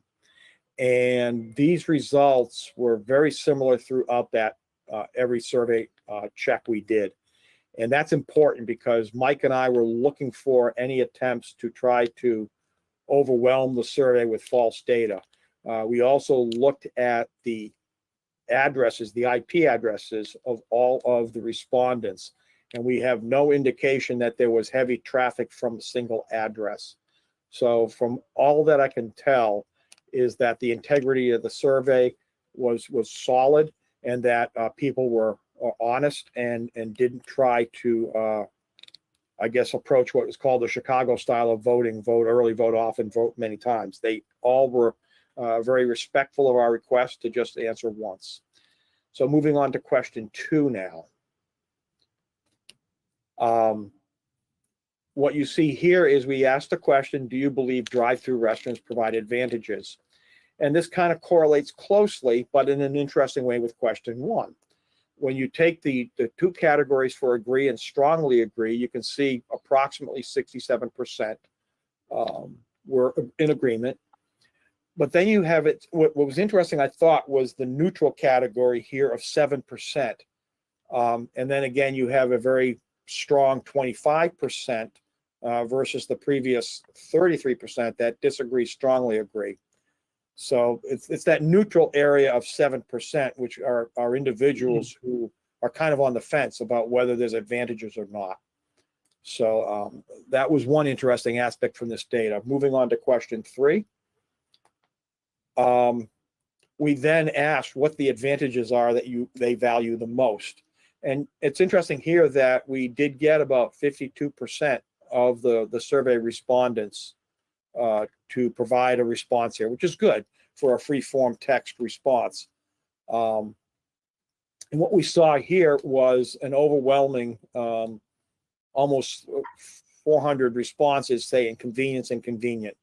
And that kind of matches up with what the Economic Development Committee representatives and myself have been receiving as comments when we went before the different boards. When we went over to the Commission on Disability, when we went Council on Aging, when we talked to the Select Board, this has been one of those responses we've gotten as a reason for doing this was convenience. Following up with that is children, kids, and babies. We've heard a lot from parents that they're looking for that kind of convenience for their serving the kids and the children, and because they don't want to get out of the car. You see here a relatively small amount actually say social distancing at this time. 15 is a fairly small number. And the last thing I'll just make a note here is the interesting quote I highlighted was, one of the individuals, obviously, with the children and kids, just said, I'm a working mom, need I say more? And so I think that kind of captured the sense of the advantages. So moving on to question 4, ask them to rank order some standard attributes. And I should mention that when I prepared the survey, I did work with Paul Fassbender, and we kind of banged this off each other to try to put together these and try to not influence a lot what the respondent would say, and try to provide some neutral language that they could pick these from. But again, you still see here a heavy response favoring convenience. Moving on to question 5. Do you believe they provide disadvantages? And we kind of see the flip-flop of what we saw earlier. It's interesting here that the neutral category on the disadvantages is almost twice the size that it was for the advantages. So it appears to be a slightly different group of people indicating neutrality on this category. But you see about that same 1/3 strongly agree or disagree that there are disadvantages, and that kind of maps to that initial category in question 1 of those people who do not favor having drive-through restaurants in Westford. And then we have a little more than half that disagree or strongly disagree that there are disadvantages associated with drive-through restaurants. Moving on to question 6. We had slightly fewer respondents on this question than we did on the previous question to list the advantages, but it was still a respectable number. You see here I think the overwhelming concern was traffic. then followed by litter, and then we have pollution and idling, and a small amount with concern for the environment and environmental. And the interesting quote I chose to highlight here from this question was somebody talking about, just complaining about modernization, and this just makes us more like a city and we are a town. And so I think that's the concern. It kind of captures the issue of maintaining Westford's character. Moving on to question 7. We then ask people to rank order the attributes. And again, what you see here, these are attributes we provided, is the heavy tendency to really be concerned about traffic. And that showed up in the comments as well. You also see here a little bit of a concern at the lower end, much less concerned about sign clutter, but more concerned about pollution, the environment, and traffic. Moving on now to question 8.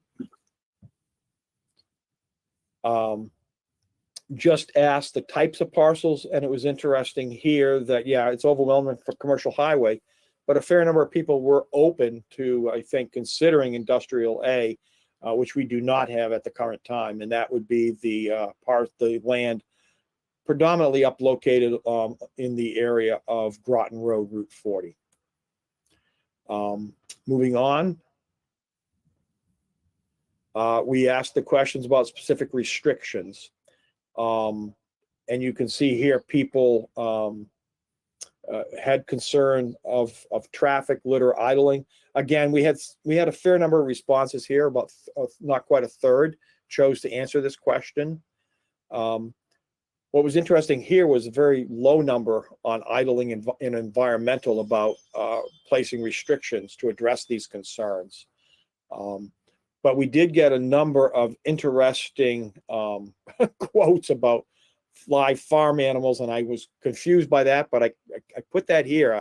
I don't understand what they were trying to indicate by asking for an experienced town supervisor to take care of those farm animals. So I didn't follow that up very closely. And again, this is kind of similar to the earlier quote about trying to keep Westford quaint and trying to prevent lining up foods for cars at both food and banking.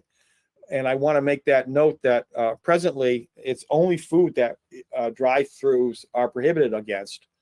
As I've been saying for the past few months in the information briefings, our current zoning allows for all commercial uses for drive-through restaurants, with the exception of restaurants in all districts that are non-residential.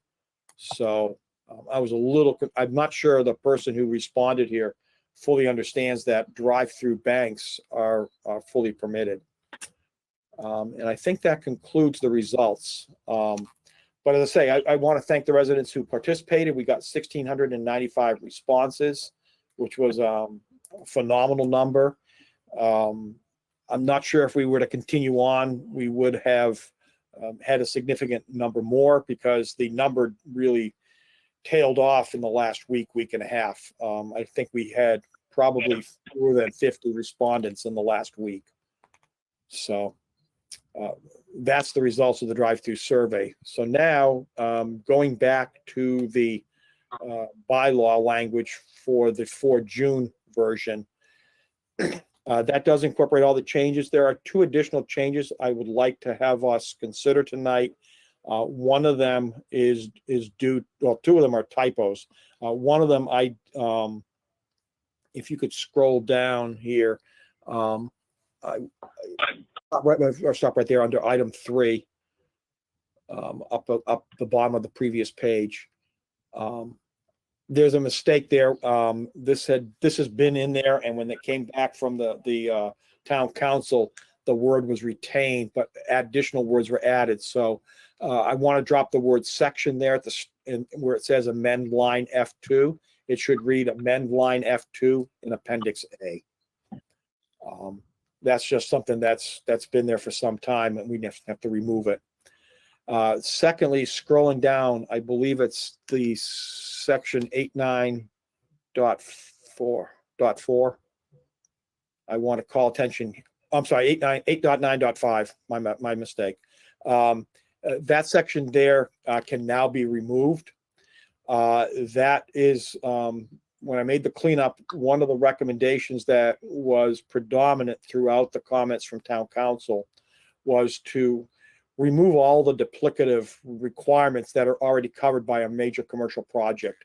And so this special permit granting authority is not required at this time because it's already been adequately addressed under the MCP. And that's where the planning board is designated as the SPGA. So with that, that's kind of a quick summary of where we're at. And I think we're ready to open this up for discussion with the board. Great. Thanks, Bob, for the background there.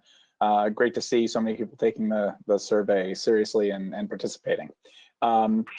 I additionally wanted to just mention before we go to discussion that we did receive this afternoon from the chair of the Commission on Disability that on April 22nd, they unanimously voted 4-0 to support the zoning bylaw amendment to allow drive-throughs for restaurants via special permit. So it was great to see that they had taken a positive action on that front as well. Before we go to discussion by the board, there's a couple questions that were queued up, and I think one is germane since you just went through the presentation on the survey results, Bob, and that question was, is the presentation on the survey results available for download? It's my understanding it is now up on the town website. Okay. I haven't confirmed it, but I was told by somebody it was. Okay. And then Mr. Fassbender has another question that he has some more details, but I think we'll get to that when we get to questions from the audience. I'm sure he'll want to comment. Yep. So Jeff, before I go to the board, any comments here procedurally? I'll go to the board for comments. We'll open it up and then we take action on this, amended as Bob has suggested. Oh, sure, thank you. So as you're aware, this is a new public hearing. However, what we've done is we try to incorporate all the prior comments from the previous public hearing into this public hearing. So our intent is to have that full record as part of this public hearing as well. And so we would be looking for this board, if amenable after discussion tonight, to close the public hearing, finalize your suggested language, and if you're willing to make that recommendation tonight so that can be shared with the select board at their meeting tomorrow night. Great. All right, fantastic. There is one other thing, I apologize. I had meant to highlight in my discussion here that's a key change, and this came from town council, and I worked with Jeff on this. We still have to finalize the precise language because the language has to incorporate the name of the zoning map that we are amending. In section 893, defining the location, if you recall previously, we defined the description of the drive-through restaurant overlay district as including all of those commercial highway parcels that had frontage along Littleton Road, Route 110. That is still the case of what the district is defined by, other than to say it's going to be defined by a zoning map, actual map that will be attached to this bylaw. And it is to capture those parcels as of this week that satisfy that criteria. And so you couldn't have manipulation in the future with A&Rs and other boundary lot changes. So this was something that council had recommended, not only for this, but I think the same thing holds for the senior mod bylaw as well. But I just want to call that your attention to that in section 893. Bob, if I may, did you want to also discuss the limit of 6 and the potential issue for uniformity in the zoning district? Yeah, so we've gotten questions from town council regarding the number of 6 and whether or not it would stand up to AG review. I don't know. I mean, I think we need to have a good discussion by this board. We've had some similar bylaws in the past. The growth management bylaw is one that comes to mind where we would limit the number of permits. In that case, it was the number of permits for a year that could be issued. I did make an amendment in this area of the bylaw so that we are very clear that the number of 6 is not the total number of special permits to be considered in perpetuity, but rather it is the number of special permits to be considered in conjunction with the number of active operating drive-through restaurants. And this just means that at any one time, you can never be considered to have more than 6 drive-through restaurants. But if, for example, you have 5 and you have a permit that expires, then when that expires, an applicant could come forward to ask to be that 6th restaurant in the future. And that just fixes a mistake that we had in the bylaw that, Dylan and I had worked on some time ago, where we didn't allow for permits to go out of, or restaurants to go out of business, permits to expire, not having been exercised, etc. So is that in this? That is in this. New Yeah, that's. version? Let me Okay. bring that up.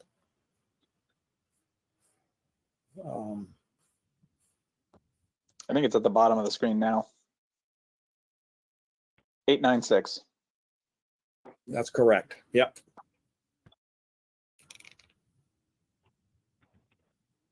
So Bob, you mentioned like getting rid of 895 and such. Is there Yep. going to be another version that we need to look at?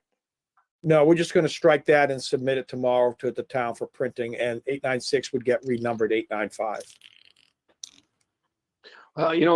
If I may, I'd be concerned. So since obviously it's a special permit, it's not by right, we'll have control, or the future boards will have control over who has the ability to have drive-throughs. I would hate for this to be kicked out in total because the AG doesn't agree with the limit of 6. I don't know that they would just kill that in part or kill the whole bylaw. And since we would have control over that anyways, I wonder if it'd be prudent just to remove that section as well, Bob.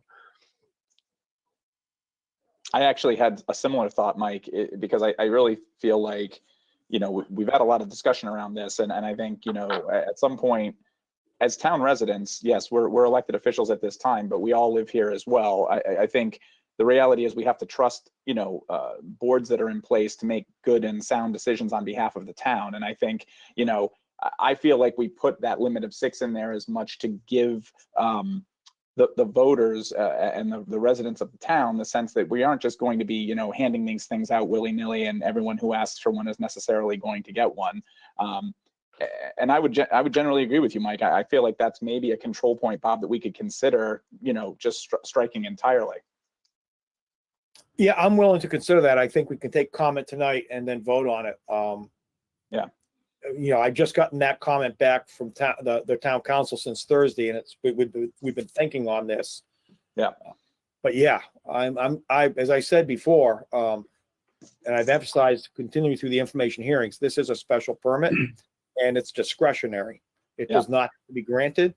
And I think we can certainly take it as internal reference to the planning board that we will not consider more than 6 permits, and we just don't have to put it into the code.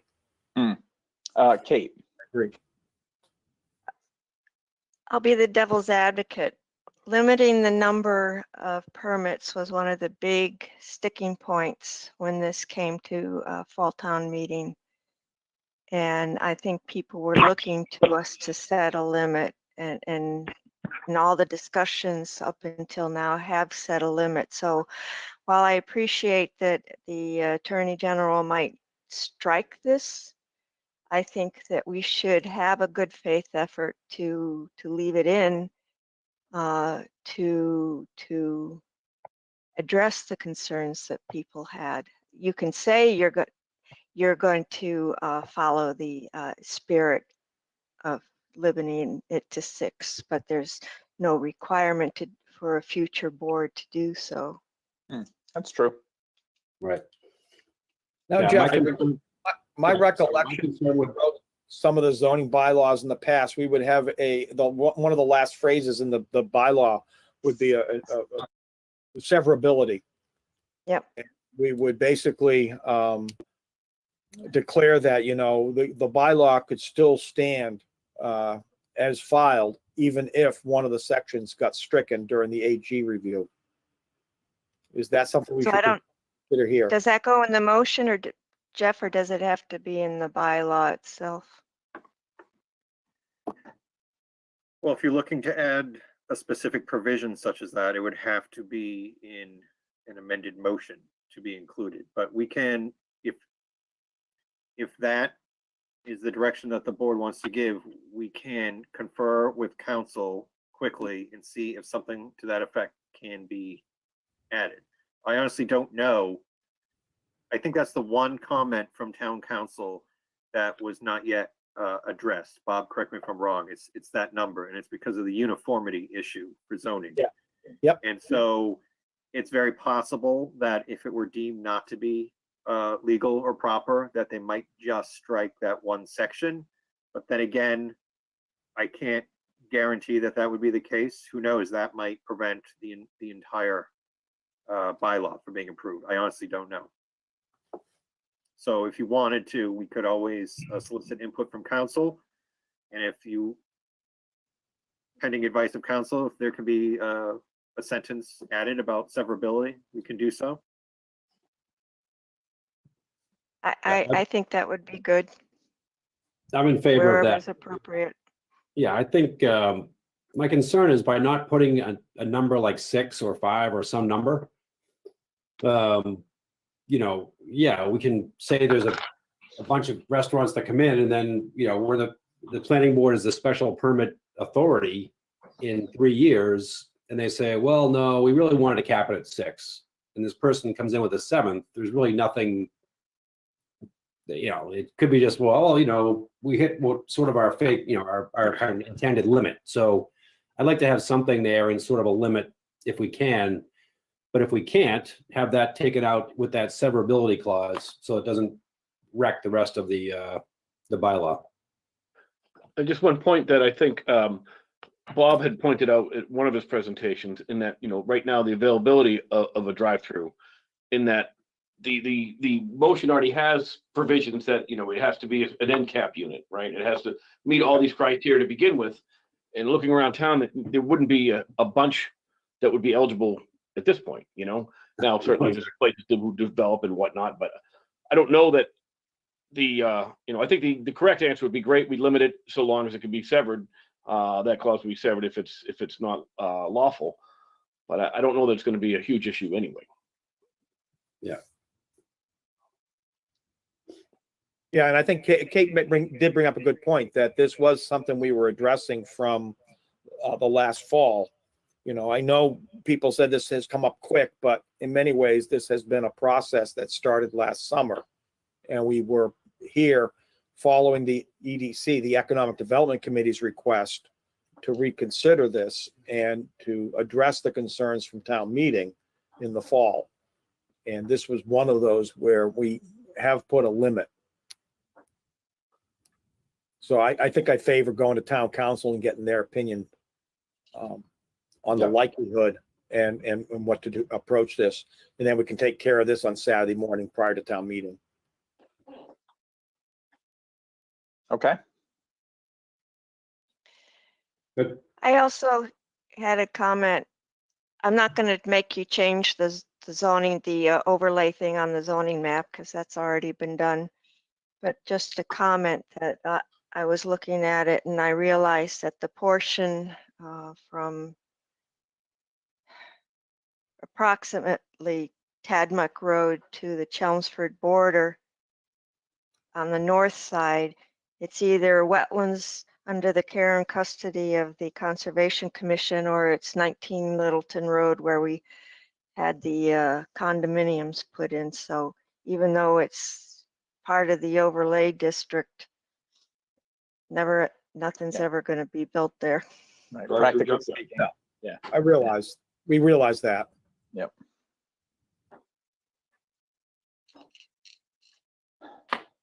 Okay. So So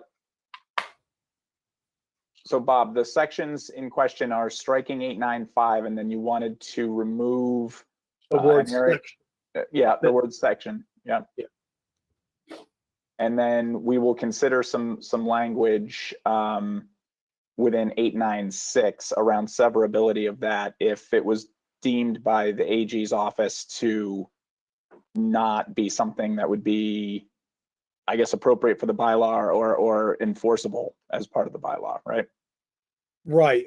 Basically, if I recall correctly, the severability clause was worded along the lines that a ruling that any section of this bylaw was not legally enforceable or had to be removed did not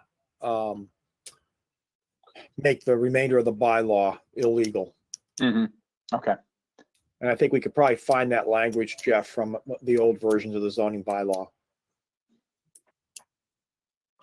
All right.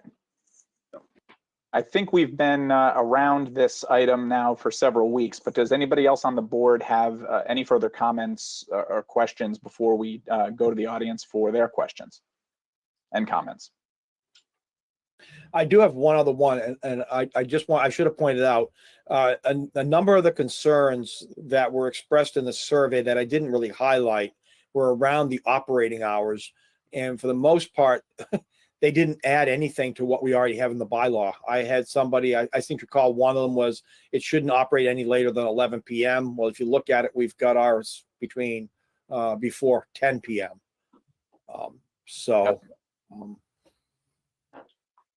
Yep. So it's good to know that we've already kind of accommodated some of the comments. And there is one other one here. Where was it? Is it? I apologize. I should have highlighted this too.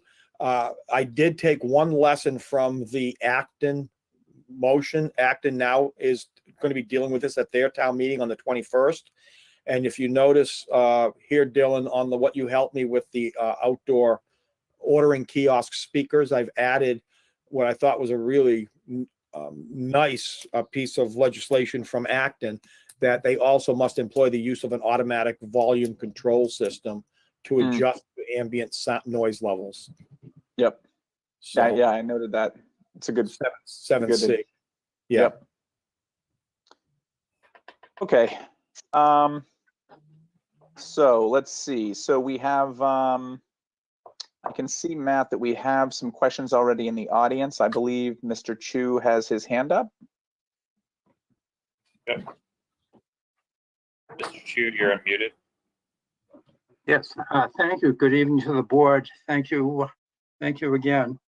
I have just 3 points here, and just watching the discussion here and making these changes, I'd like to question the whole process here with the board. You're going to make changes on the fly here, and I don't see an opportunity for the public to make any comments on those changes.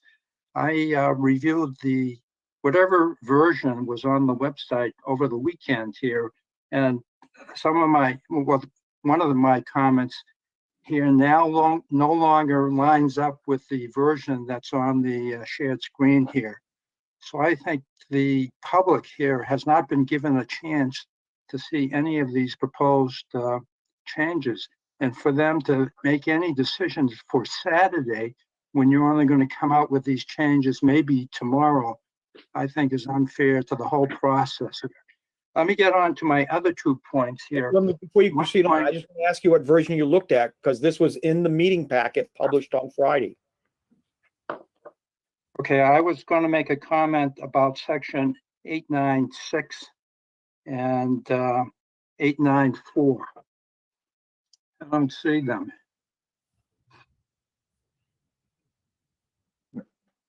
All of those sections are in here, Mr. Chu. I think the section 895 will be removed in the version we'll see at town meeting because it's essentially superfluous or redundant, because since any development or any project like this would be governed under the MCP bylaws, where the planning board is already the special permit granting authority, it's not needed to call it out. So I think that's... No, I understand that. I'm talking about section 894. Okay, that section's just above that. Okay. And what happened in this section here, where there was several of the subsections removed by town council because they were redundant with what was happening with an MCP. Okay, I looked at this section and maybe I need new glasses there. I thought if you could scroll down there, I was looking at 8948B.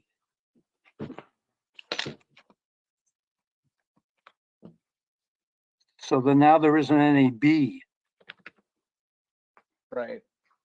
Okay, minor points here. I can tell you the gist of my two questions. First question is, and it was raised by a young concerned adult here, raised the question like maybe to mitigate the idling, the additional pollution concerns is maybe one of the standards could be a requirement that the proposed drive-through restaurant install at least one level 2 EV charger. So I'll just toss that out. If that could be a consideration, or I mean, could be a requirement under, again, 894 section E. I'm sorry, wrong section. 896.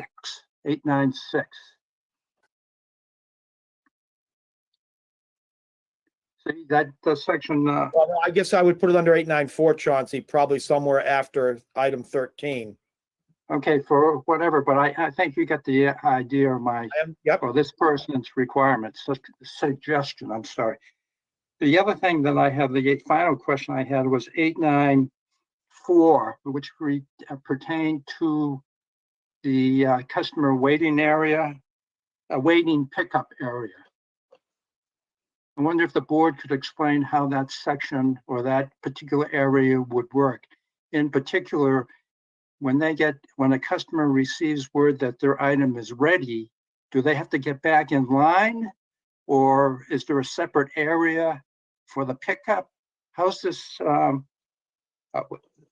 customer awaiting pickup area work?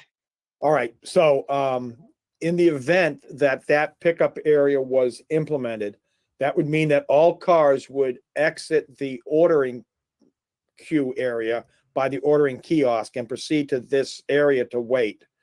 They would only proceed on to the next portion of the queue, which is the payment and pickup area, when they received a notification, either on a device or through some kind of an electronic signboard indicating that their order was now ready to be picked up. So all cars would exit the queue and go to this area.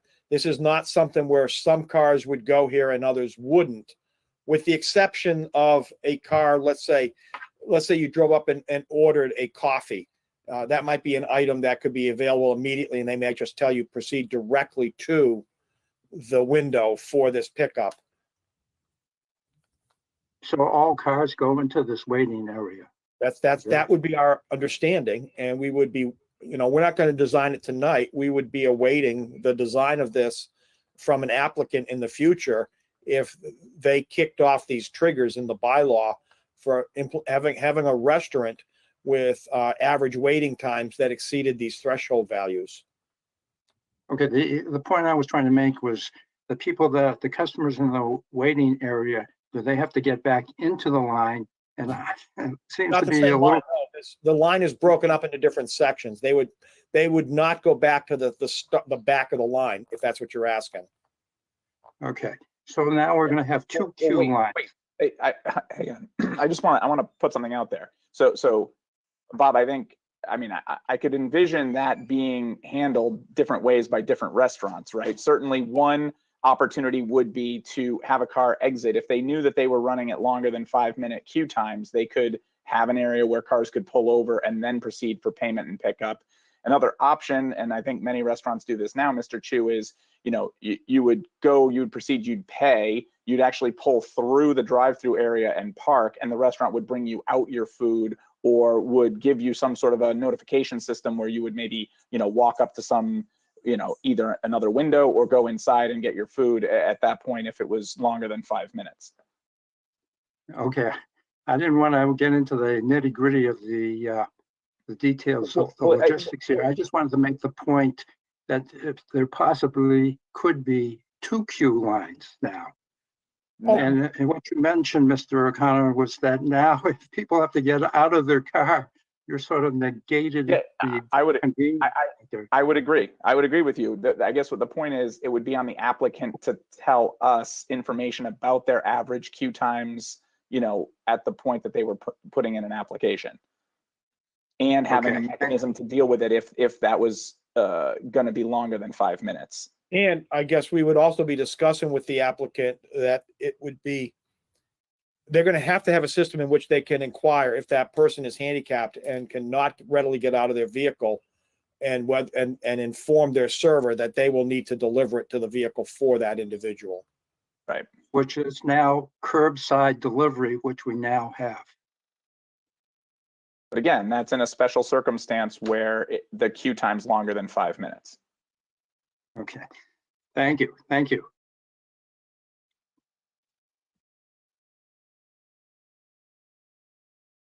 Okay. Let's see. Do we see anybody else? I think Paul Fassbender, I see, has a question. Yes, Mr. Chair. Mr. Fassbender, you're unmuted. Thank you. Yeah, I wanted to say that getting the results from the survey is really great. Bob shared the spreadsheet with me, all 1,695 results and so forth. So I attempted to take a deeper dive through the write-in questions 3, 6, and 9, to see what might be in there that might help add to the conversation. And furthermore, as I got into it, I asked myself, well, gee, maybe people who answered yes on question 1, that they wanted drive-throughs, would respond differently than people who responded no. So I sorted the results on those questions into those 2 categories to look for some trends and so forth. A lot of the numbers Bob talked about in terms of traffic being the most important and litter and things like that were borne through. And as you might expect, people who voted yes on question 1 had more advantages and fewer disadvantages, and people who voted no had fewer advantages and more disadvantages. What was interesting was that the people who voted yes seemed to never mention curbside delivery. They either mentioned takeout or drive-through, basically with ordering. And one of the questions that comes up is, what's the status of curbside delivery? Is that something that's only being done during COVID? Does that go away with the ending of the governor's emergency orders this month? Or is that something any restaurant can continue to do in going forward in the future? It's a good question. I don't know the answer to that. Jeff? In other words, do they need to get approval to do curbside pickup, or is that something they can just automatically do without any? Yeah. I think it's a good question. Jeff, do you know the answer to that?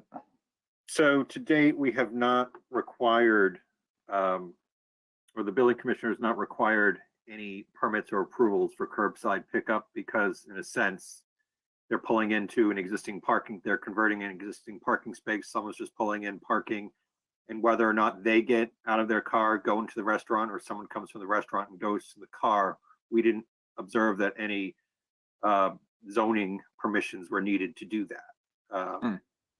That at least was the building commissioner hasn't opined that any special approvals would be needed. So would it be reasonable to have him opine on it and send a notice to all the restaurants indicating what the status is? Well, the answer to that is our zoning opinions are either complaint based, because we can't get through all of our workload at this time, and curbside seems to be existing.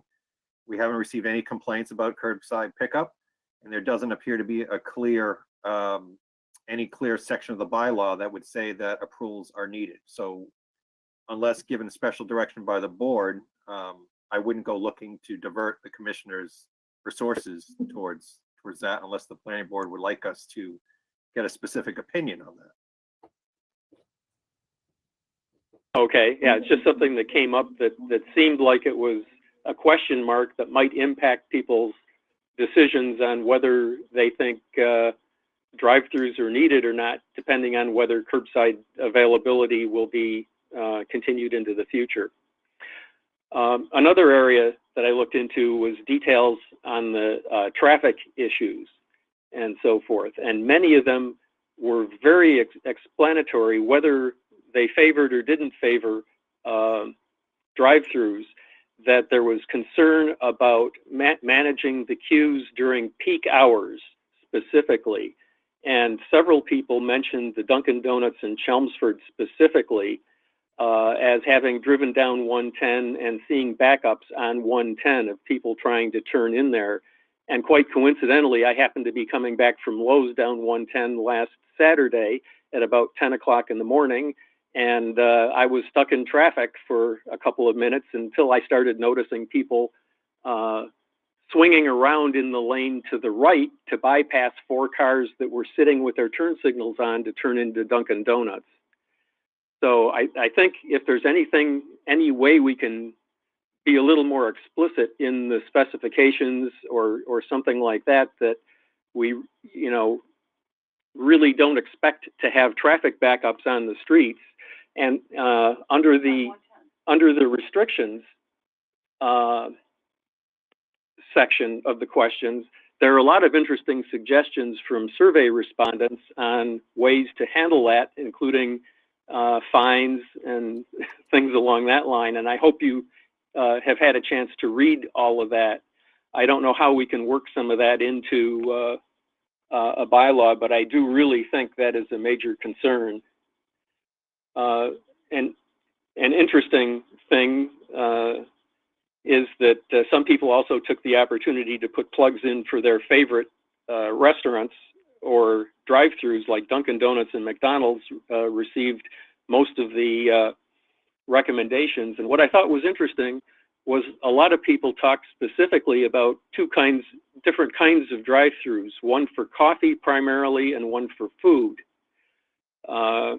And it was very clear that a lot of people expressed a preference to have both types represented, if possible, because they just do things differently. Another couple people mentioned that there was accident potential within the queuing lanes and the drive-throughs, especially if you have situations of you know, people going out into a holding area or whatever, or having to cross in and out of the queue. And coincidentally, I had a phone conversation with a friend in Texas where they have a bunch of these more modern drive-throughs with 3 or 4 ordering kiosks and a waiting room and or a pickup window. And he said occasionally it gets interesting when 2 or 3 people are released from the kiosks at the same time and they're trying to merge into one pickup window lane. So that's certain, I think, to be a hot topic during any special permit applications. Also, in the litter area, you should check out some of the restrictions comments. There are all sorts of interesting comments about requiring the restaurants to have logos on anything they hand out in terms of packaging or whatever, so that when the litter is found in town, it'll be obvious what the source was and appropriate fines or whatever could be put in place. Some people suggested having sort of a fee, especially for restaurants that were periodic violators and so forth, or people causing problems.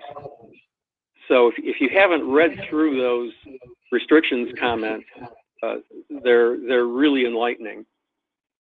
So I just thought I'd pass that on, and I think ideally it would be nice if some of those into the bylaw, but I imagine it's tonight. Well, thank you for your comments. If I could address some of those. Sure, please, Bob. I do appreciate those, Paul, because not everything has to go into the bylaw. We have a lot of flexibility as the SPGA to put these requirements in. You know, just tonight, I know we had representatives from the Economic Development Committee meet with the Clean Energy and Sustainability Committee. And we are talking about, inviting them to comment on any of the applications in the future. And there's certainly ideas coming forward that don't have to go in the bylaw that we can, as a board, consider seriously for any of these, such as signage in the entry to the ordering or the queue that would request that the driver turn off their vehicle if they are idling at any time in that queue. We don't have to have that language in the bylaw to do that as a board. Similarly, with what you're talking about here, yeah, we can certainly require things like putting the EV charger as a service to the community in return for the increased potential for pollution. We also can ask for signage that asks the customers to please be respectful of the community and not litter. So there's a lot we can do there that does not have to be in the bylaw for us to enact. And that's certainly an opportunity for the community, if this were to pass in the future, when such an MCP, drive-through restaurant overlay district, a special permit comes in, to ask for certain things from a restaurant and to be enacted. And we have a lot of variability and ability to adjust on the fly, if you would, for the situation at hand. So that's one reason why we try not to put everything into a bylaw. We try to give that flexibility to the board to deal with the applicant as is seen fit for that particular application. Kate, I think did you have your hand up? Yeah, a couple comments. Just the planning board is policy, and it's not our purview to do the fines and such. So that doesn't go into the bylaws. That would be the building commissioner's bailiwick, right, Jeff? Just nod or don't say anything. But and the other thing is, I appreciate wanting to put logos on everything, but if we're going to do that, we really should require all restaurants to have logos, because it's not the restaurant's responsibility to police the people who buy the food. It's not their responsibility if the people decide they're going to toss their bag out. And so I appreciate the concern about litter. I think it's onerous to even think about fining an establishment because their customers decide to litter. I mean, what do we do about a drugstore that has their bags out there, people picking up candy and snacks, and those get discarded? Are we going to fine the drugstores similarly? I don't know. We have an ordinance against litter in our town.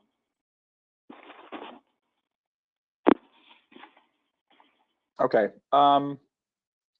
Mr. Fassbender, any other comments? I guess not survey related. I did have one other question based on the last information meeting. We've seen a lot from the economic development group about the impact on McDonald's and a few of the restaurants. There was a nice letter in the packet this time. Has similar feedback come in from the other restaurants along Route 110? In other words, what's the impact on them likely to be by having 6 potentially new fast food restaurants along 110? I do. Or do we know if we're of it or not?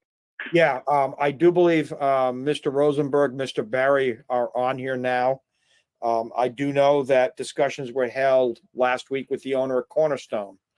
And while it's in his opinion that there are no restaurants or no properties within that Cornerstone Square that could be developed into a drive-through, he actually thought that the presence of drive-through restaurants in the area would lead to increased business for his business establishments in Cornerstone.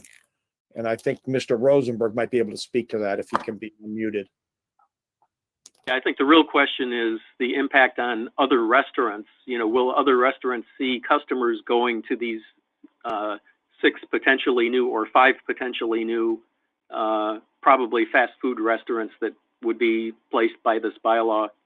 I guess it was my understanding, Paul, from the comments from Mr. Walker, was he did not see a detrimental negative effect on any of his businesses, restaurants or non-restaurants. Well, and I found myself wondering, Paul, whether or not what the question that you asked earlier about, you know, would curbside pickup continue? I would think that the presence of some drive-through restaurants in town might encourage the existing restaurants in town who, you know, took up the curbside pickup during the pandemic to continue doing that in an effort to appeal to customers who want that kind of convenience where they don't have to leave their car to get, you know, to get their dinner and bring it home. So I would think it might be a self-fulfilling sort of prophecy, if you will, where, you know, by having drive-throughs in town, it may encourage restaurants that might otherwise stop providing that service to continue to do so.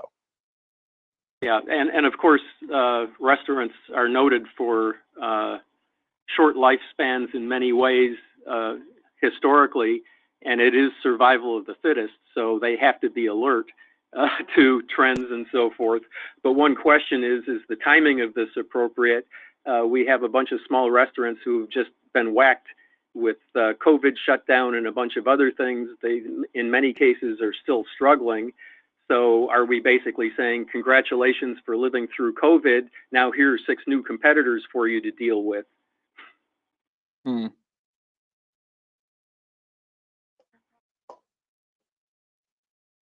Some of us like the restaurants we have and would like to see many of them stay in business.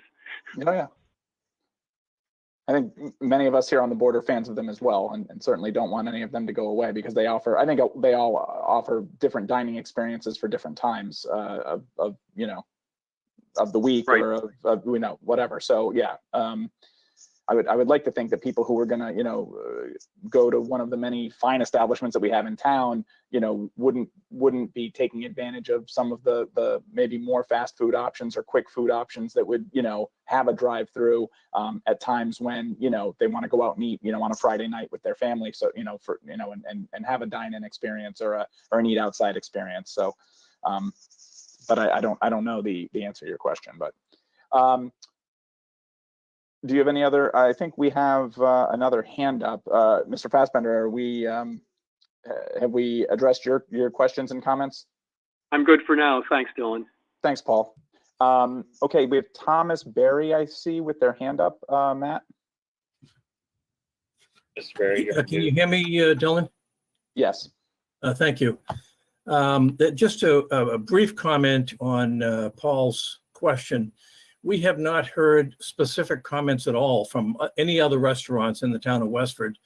As Bob alluded to, we did interview both the management company of Westford Valley Marketplace as well as the owner of Cornerstone.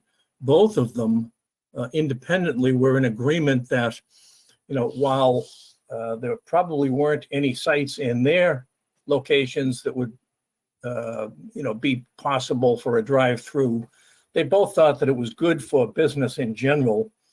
And of course, both of them have restaurants in their malls. So I wish we had comments specifically from other restaurants, but we never have.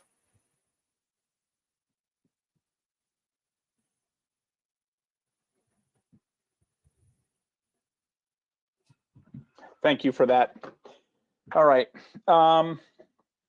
So any other, oh, Bruce Rosenberg has his hand up, Matt.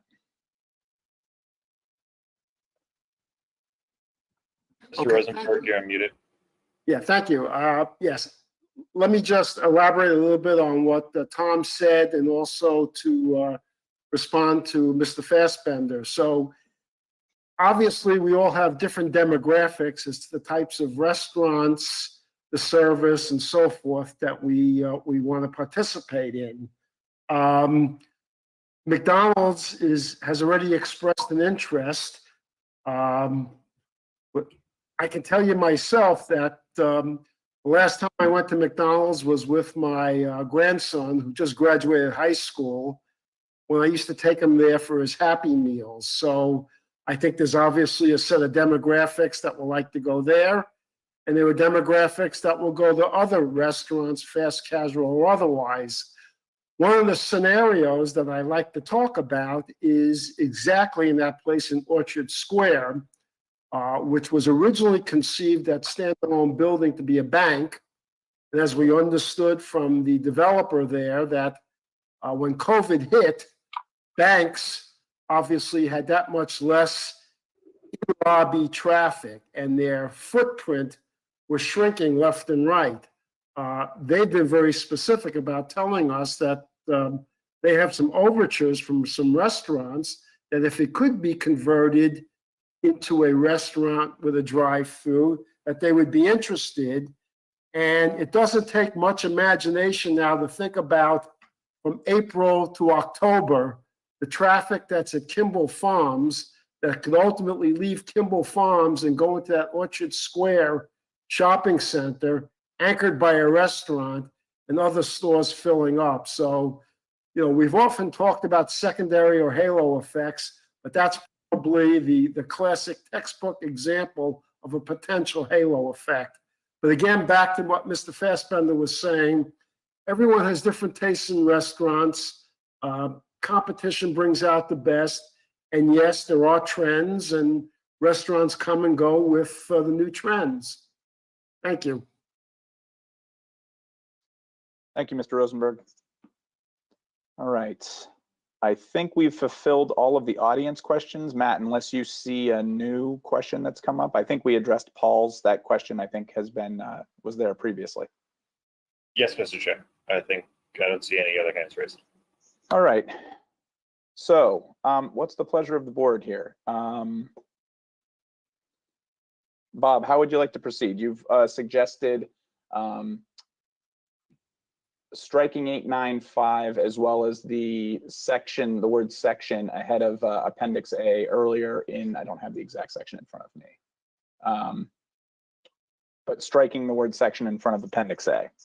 Are we prepared to act on that, or do we want to consider any of the other comments that we've heard from the audience tonight with regard to perhaps electric vehicle charging stations or any of the other comments?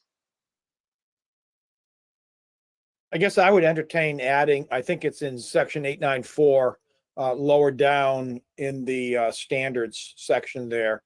I'd be willing to add in the restaurant must have at least one electric, and can you provide the words, Paul, was it Paul or Chauncey that you had? If Chauncey could be unmuted. Okay, thank you, Bob. Yeah, I just say a minimum of one level 2. That's a 220 volt, 240 volt charger. So that would give a car maybe in a 30-minute charge a few more miles and get to the next charging station, but at least have a charging station available. Thank you. Thank you. Yeah, Kate. I don't think that, I appreciate the sentiment. I don't think that's appropriate here for just drive-throughs. I think that's appropriate to consider maybe in our regulations for overall for businesses, for all businesses, or in the commercial highway and maybe in the industrial highway as well, that new malls or whatever should have, or should be required to have stations. But I mean, that goes above and beyond drive-throughs.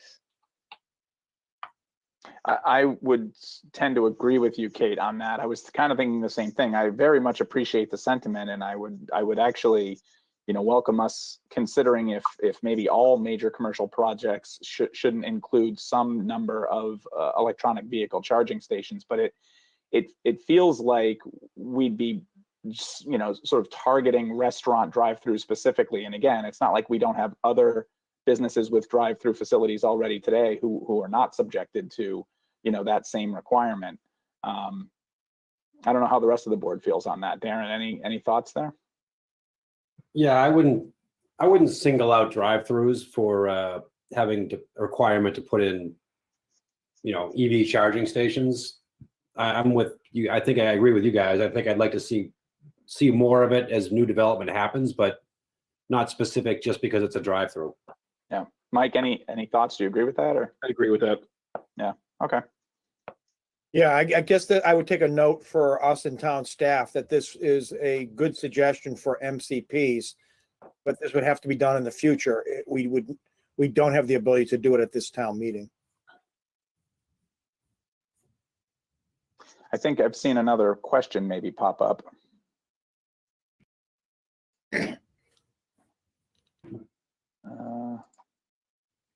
Hold on. Yes, Mr. Chair. It was from Mr. Fassbender. Can the 30 square foot menu board sign be reduced to 10 square feet? I believe that's what the active proposal is and seems like a reasonable size. Again, all his question. And then he quotes sign bylaw 5.3.5.7.b.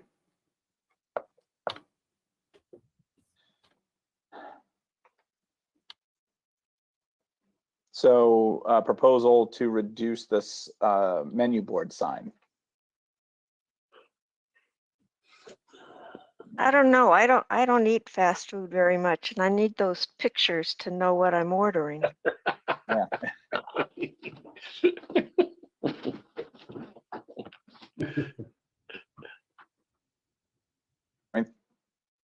I like it as it's written.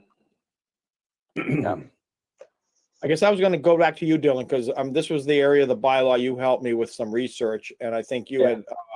I dug in and I looked at a number of other town zoning bylaws, and most of those actually that I reviewed were either 40 to 50 square feet, and so I actually did reduce that down to 30 square feet. And I mean, in my thinking, I was thinking, well, that's a 5 by 6 foot square, 5 by 6 sign, which again, Kate, we don't want signs that say, have changing displays and things like that. So if we're gonna limit a restaurant with a reasonable size menu and they can't have a display that cycles or changes, I don't know if 10 square feet would possibly be enough for them to actually like present all of their menu items in a way that, all of us on this meeting are alternately taking our glasses on and off. I know if I'm sitting in the car, I may or may not be able to read that.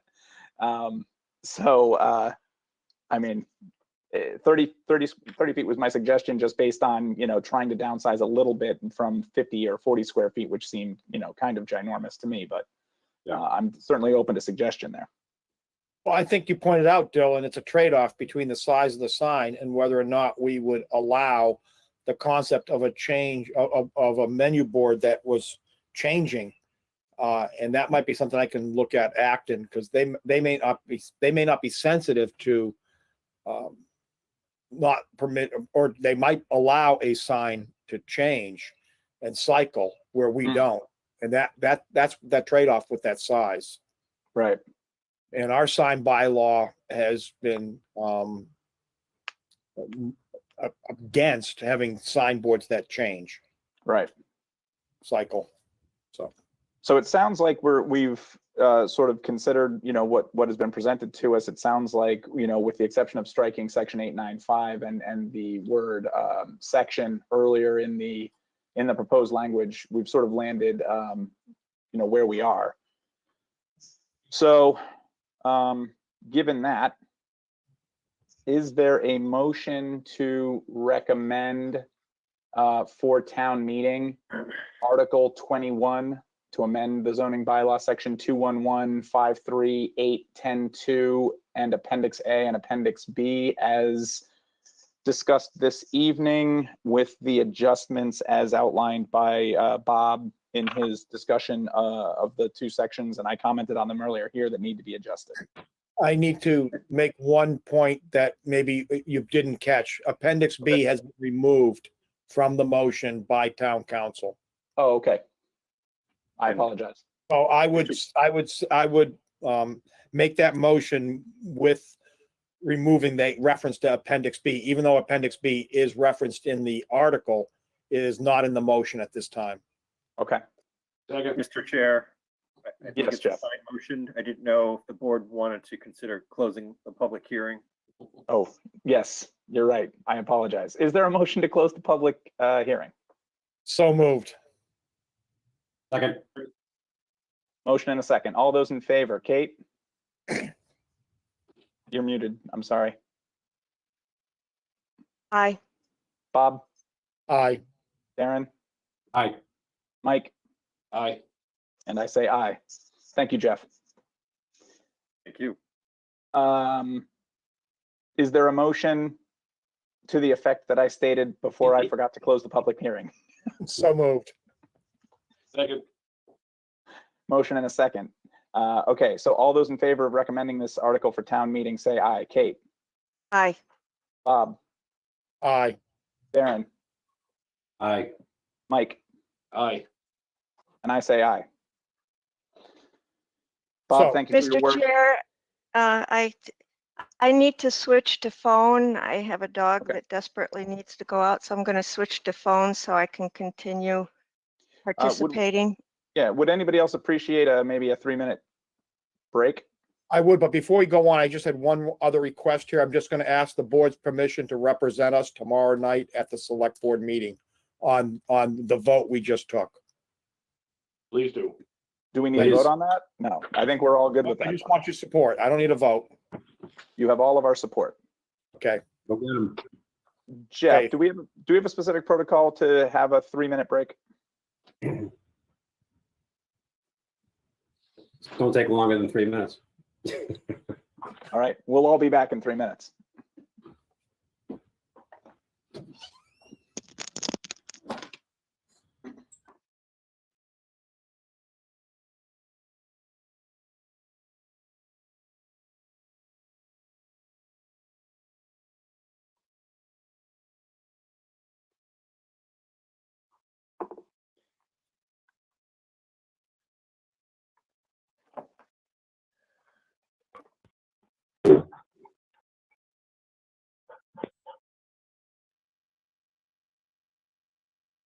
Jeff, if I'm going to be outside, should I leave my video on, even though I won't be, nobody will see me? What do No you one can think? stop you, Kate. Oh, I know what I can do. I can do it from here. Where's the thing? Let's see.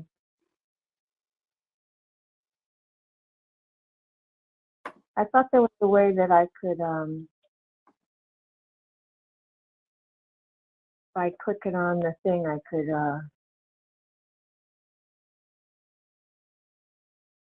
whatever. People can see me. You've hidden the webcam, but you're still sharing the webcam. I don't know. All right. I was trying to get my name there. Now I don't know how to get my webcam back.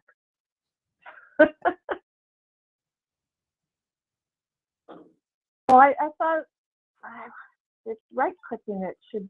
I don't know. Anyway, I have to go. I have a desperate dog.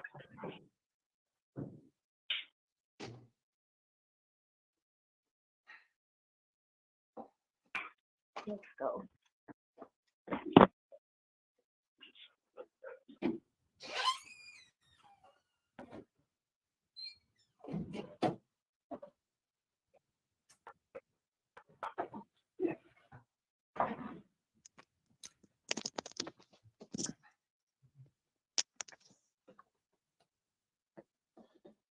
Okay.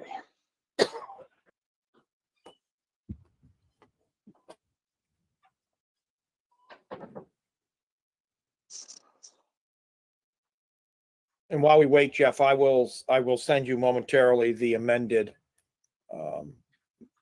text, which is ready now for select board and for Saturday.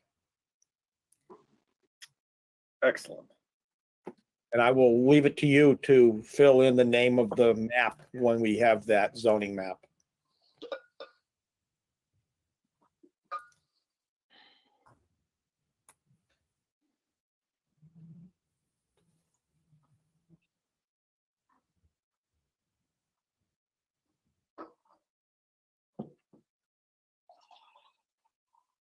All right.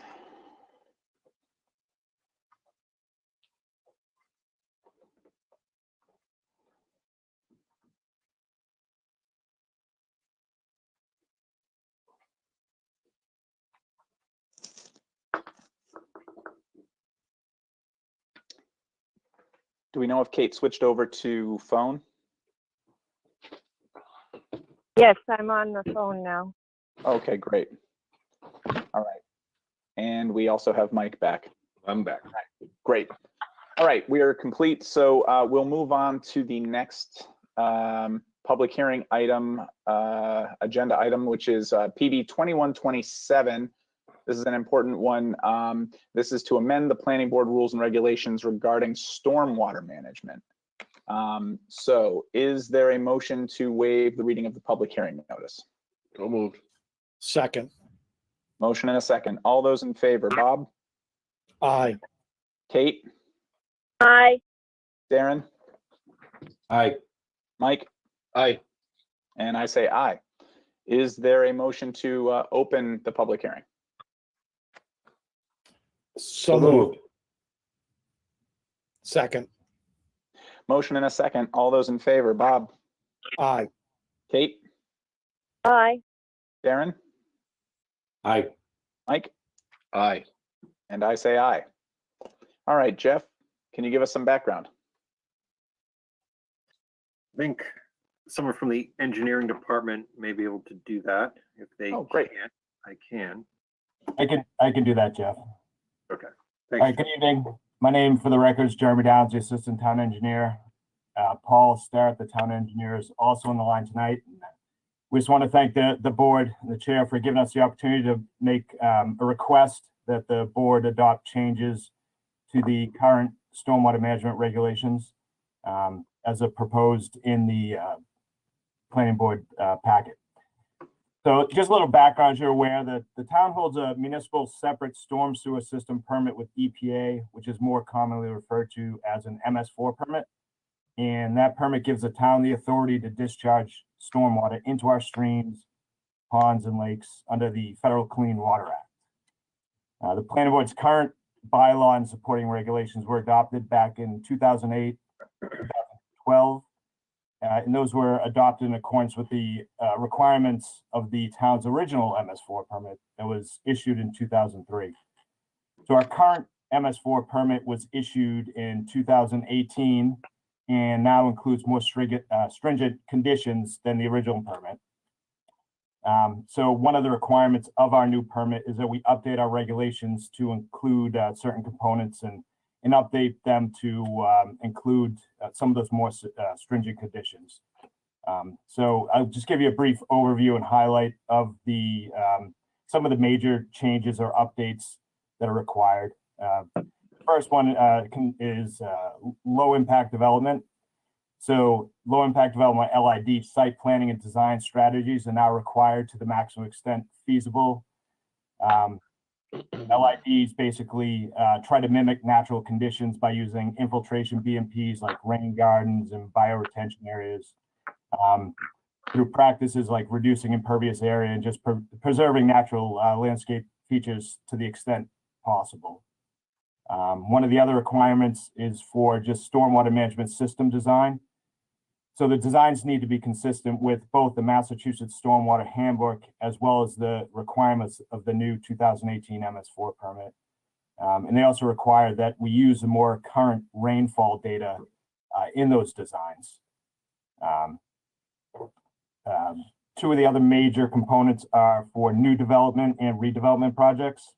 For new development projects, all stormwater management systems need to be designed to either retain 1 inch of runoff from impervious surfaces and or remove 90% of total suspended solids and 60% total phosphorus. And the requirement for the redevelopment project is very similar. You have to retain an 0.8 of an inch of runoff, or provide treatment for 80% total suspended solid removal and 50% phosphorus. In addition to those major highlights, there's some additional minor changes and corrections to the original regulations, which were also highlighted in the planning board packet. And I'd like to note today, earlier today, we did receive some comments and administrative suggestions from town council that the planning board may want to consider.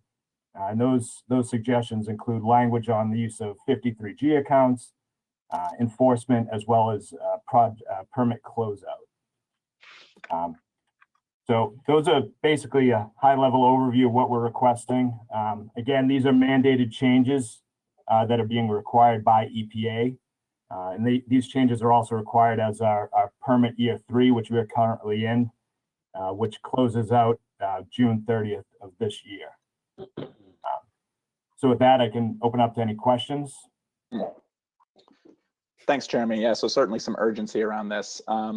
Let's go to the board for any comments that they have. Bob? I have none at this time. Darren? No, I'm in favor of it. I think it's important, important to protect the groundwater and stormwater runoff. Mike? Well, I'm obviously in support of it. I mean, we need to do it. Kind of wish we had more time to dig in and go through this all. But if engineering needs this to happen and get it done, then I'm all for it. Kate, I know you're on mobile. Any comments? Yep. No comments. It was clear what they were trying to do. So that's it. Yep. I agree. I didn't have any specific, comments. I think it will be great to see some of town council's feedback in our next meeting, which should give us time to consider that in the meeting on the 21st. And, I think close this out ahead of that June 27th deadline that you said is coming, Jeremy. Okay. Jeff, anything aside from continuing this to the 21st?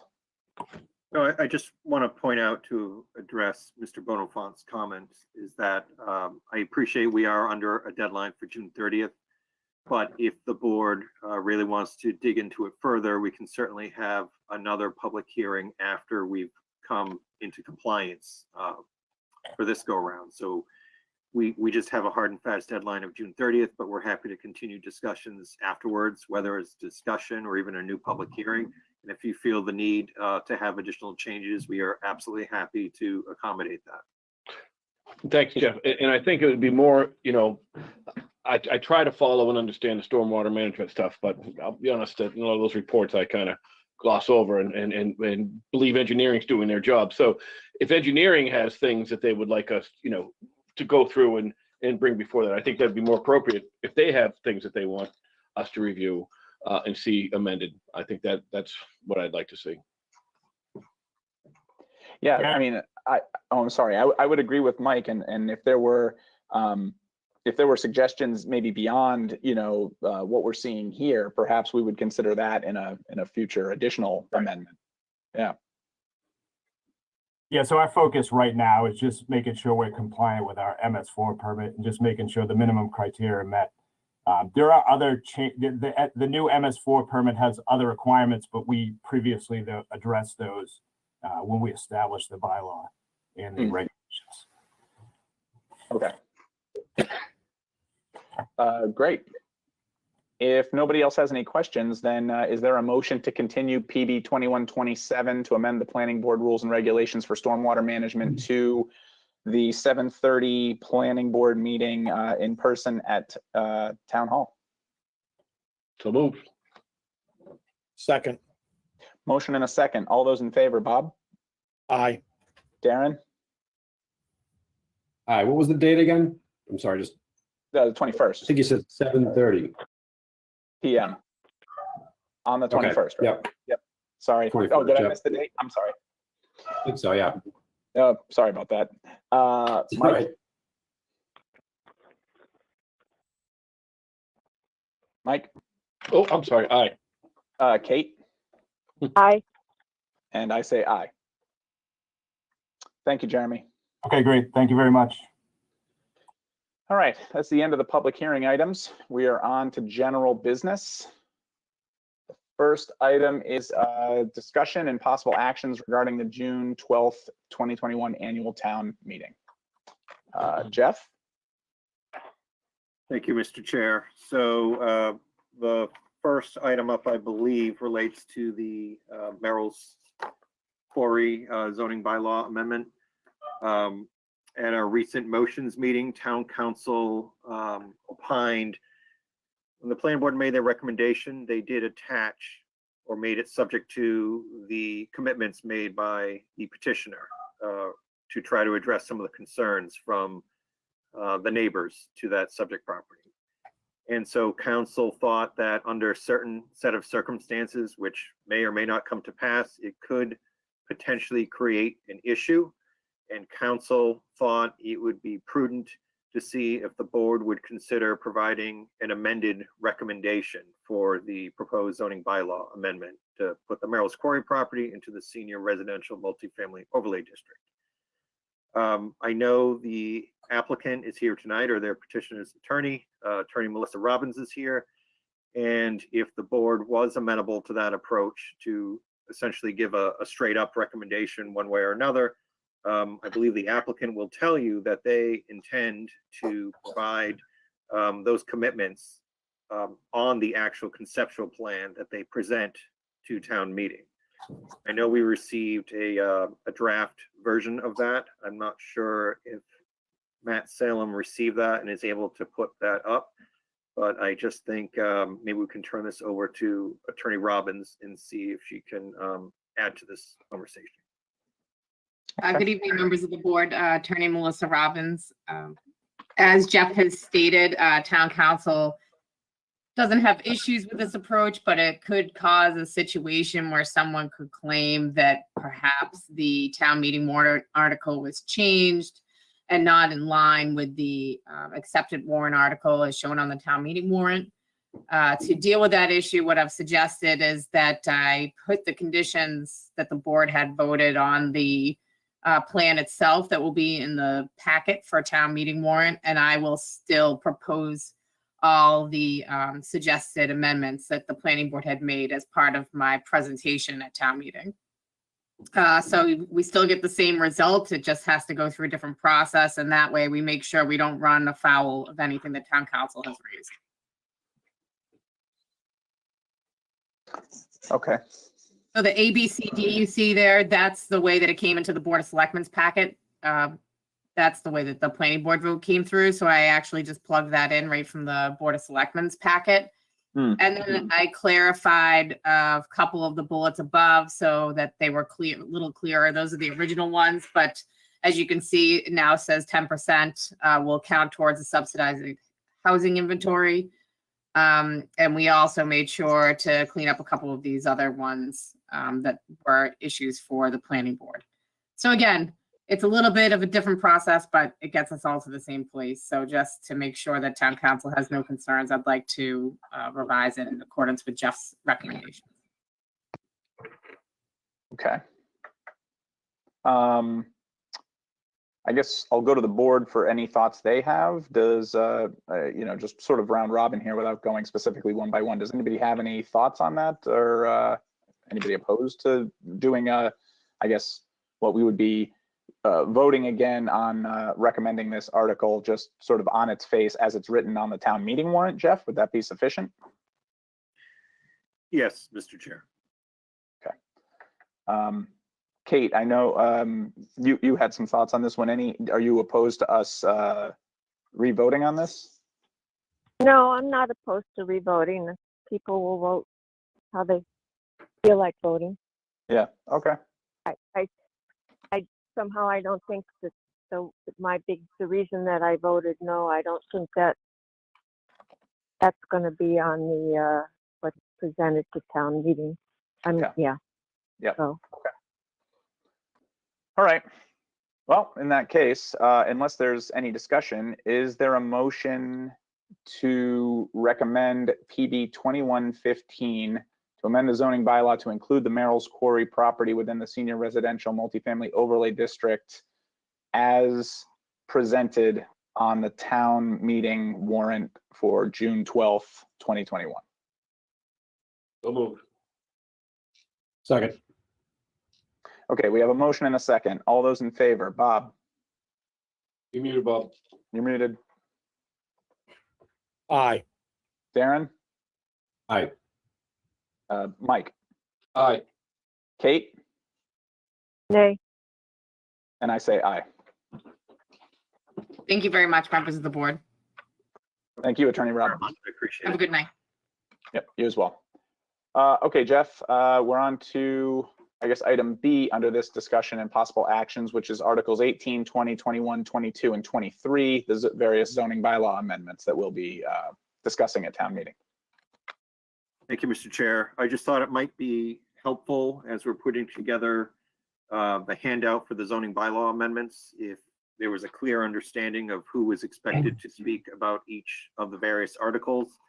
And for a couple of them where the board may be proposing an amendment to the motion that is in the packet, it might make sense for a planning board member who can vote to actually provide the planning board report and make an amendment to the motion or suggest one rather than staff who cannot do that.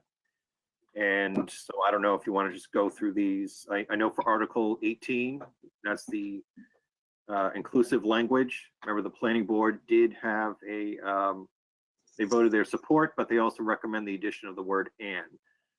So it might be prudent to have a member of the planning board provide the board's report, and they could also make that motion if someone here is willing to do that. Before we get into the nitty gritty, Jeff, I was wondering, do we have a sense, are all of us going to be at town meeting on Saturday? I don't know if I will be. Okay. I may, but I'm not certain. Gotcha. Bob, are you going to be there? Yeah.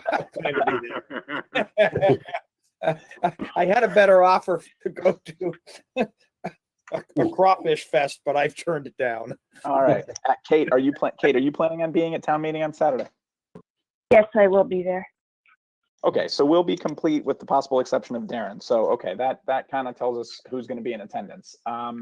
So Article 18 is to amend the town's the bylaws to reflect inclusive language. So, Kate, you did a lot of work on this one. Did you want to speak to this one, or? I don't care. I can do it. You can do it. So I'm happy to go up. This is really a selectman's thing, but I'll be there just to give our report, I guess. It's pretty simple. Yep. I mean, Jeff, is it just from a, I guess, logistical perspective, does it matter how many of us do this, or?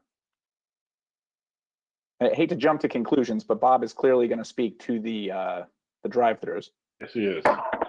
Right. I just know it doesn't technically matter. I do know that the town manager appreciates whatever we can do for efficiency and having the fewest variables. So if someone is going to either speak to give the planning board report, we would ask that you be sort of ready and waiting, maybe even the article before, just to make sure to keep things moving and not have to wait for people to come and go from their seats. Although you usually have pretty upfront seats, as I recall. Yep. Yeah.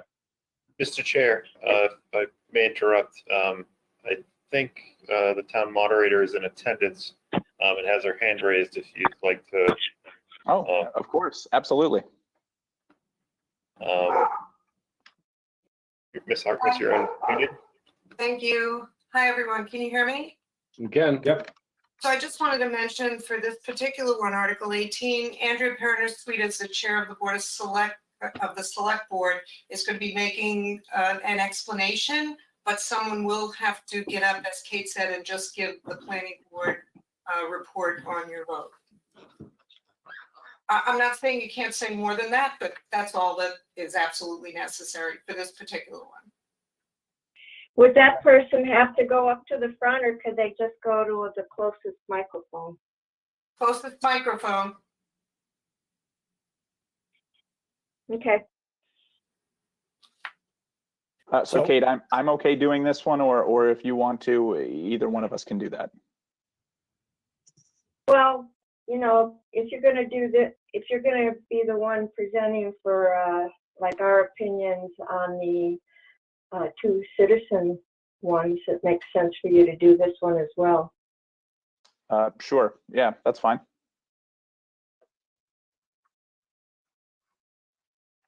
Okay. So I can handle this one. Yep. I just have one note on Article 21. I will be presenting the overview of that article, but I'll also have asked, and I'm going to have Bruce Rosenberg with me, because remember, the way this article has come forward was a request from the Economic Development Committee. So I will present the majority of this, and stay within the timing guidelines of the moderator, but also would ask Tom to present, Bruce, I'm sorry, to present a very quick summary of the reason why the Economic Development Committee had requested that this be placed on the warrant for the Springtown meeting.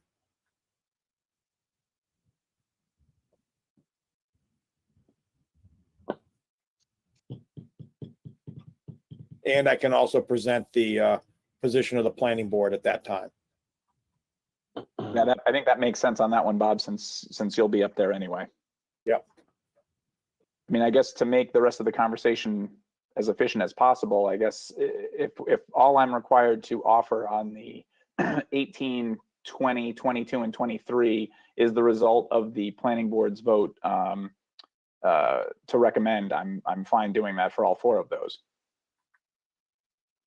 So does the board object if I speak about the home occupation? No, not at all. No, I not at all. requested that of you. And I could always provide the board's recommendation to provide, not have an additional speaker. That's okay. No, it's great. We have Dylan for 18, me for 20, Bob for 21.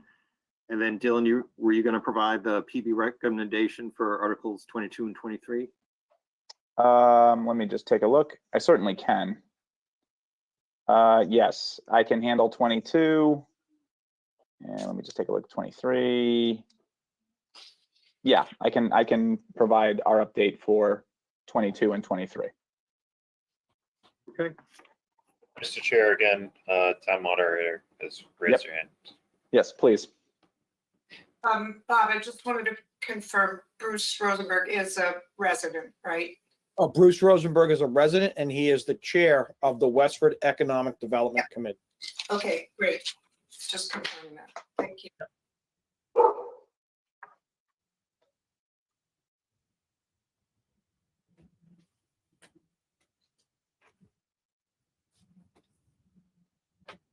Sorry, one of my dogs is going a little crazy, so I was actually just trying to spare you guys hearing a dog barking in the background.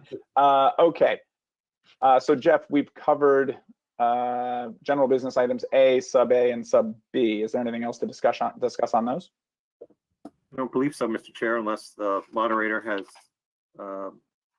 any thoughts you'd like to add. All right, just one more thing. I had Christina down for 19. Is that right? Article 19. We don't have that up here. Oh, that's not you guys. Sorry, that's the select board. Okay. Sorry. That's it. Okay, thank you. We'll see you on Saturday. All right, so then next up on the agenda is a review of minutes.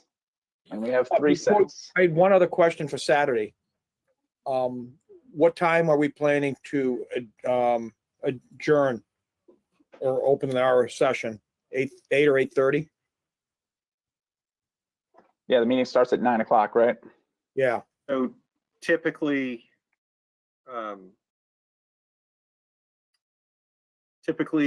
we do schedule a meeting just in case something comes up prior to town meeting. There's usually town clerk posts a meeting for all the boards, I believe, or likely boards, just in case something is needed. Usually we don't schedule anything more than a half hour before. And if it's up to you folks. 8:30 sound okay to everyone? Yeah. That's fine. Okay. All right. So Just we'll bring coffee, so. Yep. Box of Joe, maybe. Yeah. All right. Very good.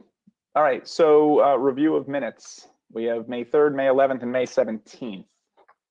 Let's see. So I guess, is there a motion to approve the planning board meeting minutes of May 3rd, 2021? So moved. Second. Motion and a second. Is there any discussion on these minutes?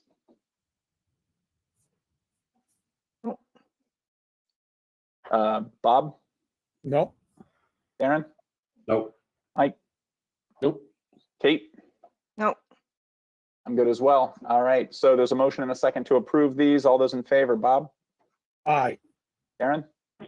Aye. Mike? Aye. Kate? Aye. And I say aye. All right, we'll move on then to the planning board meeting minutes of May 11th, 2021. Is there a motion to approve these minutes? So moved.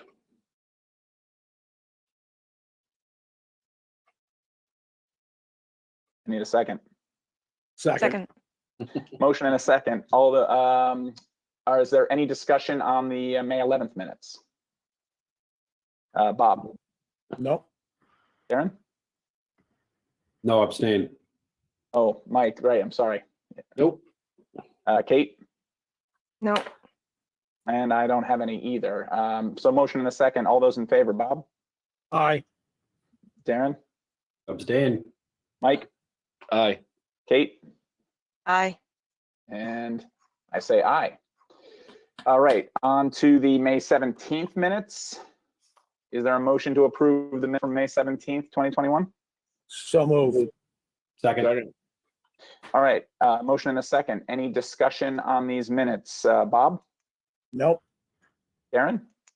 No. Mike? Nope. Kate? No. And I'm good with them as well. So with the motion and the second to approve them, all those in favor, Bob? Aye. Darren? Aye. Mike? Aye. Kate? Aye. I say aye. Is there some correspondence? I think I saw something in here.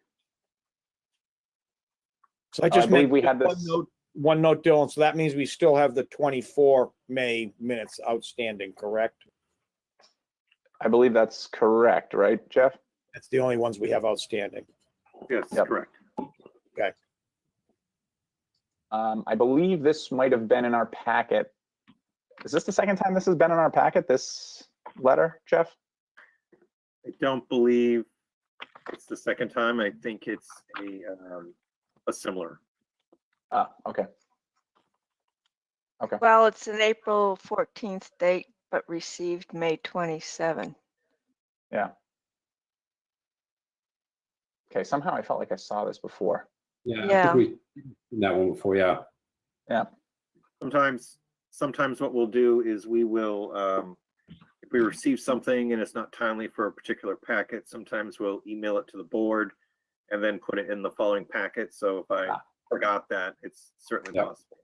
I did advise engineering that you would be seeking an update at some point from their regular inspections, and I will also have to go out to the site in the near future. There's also trees that I need to check up on.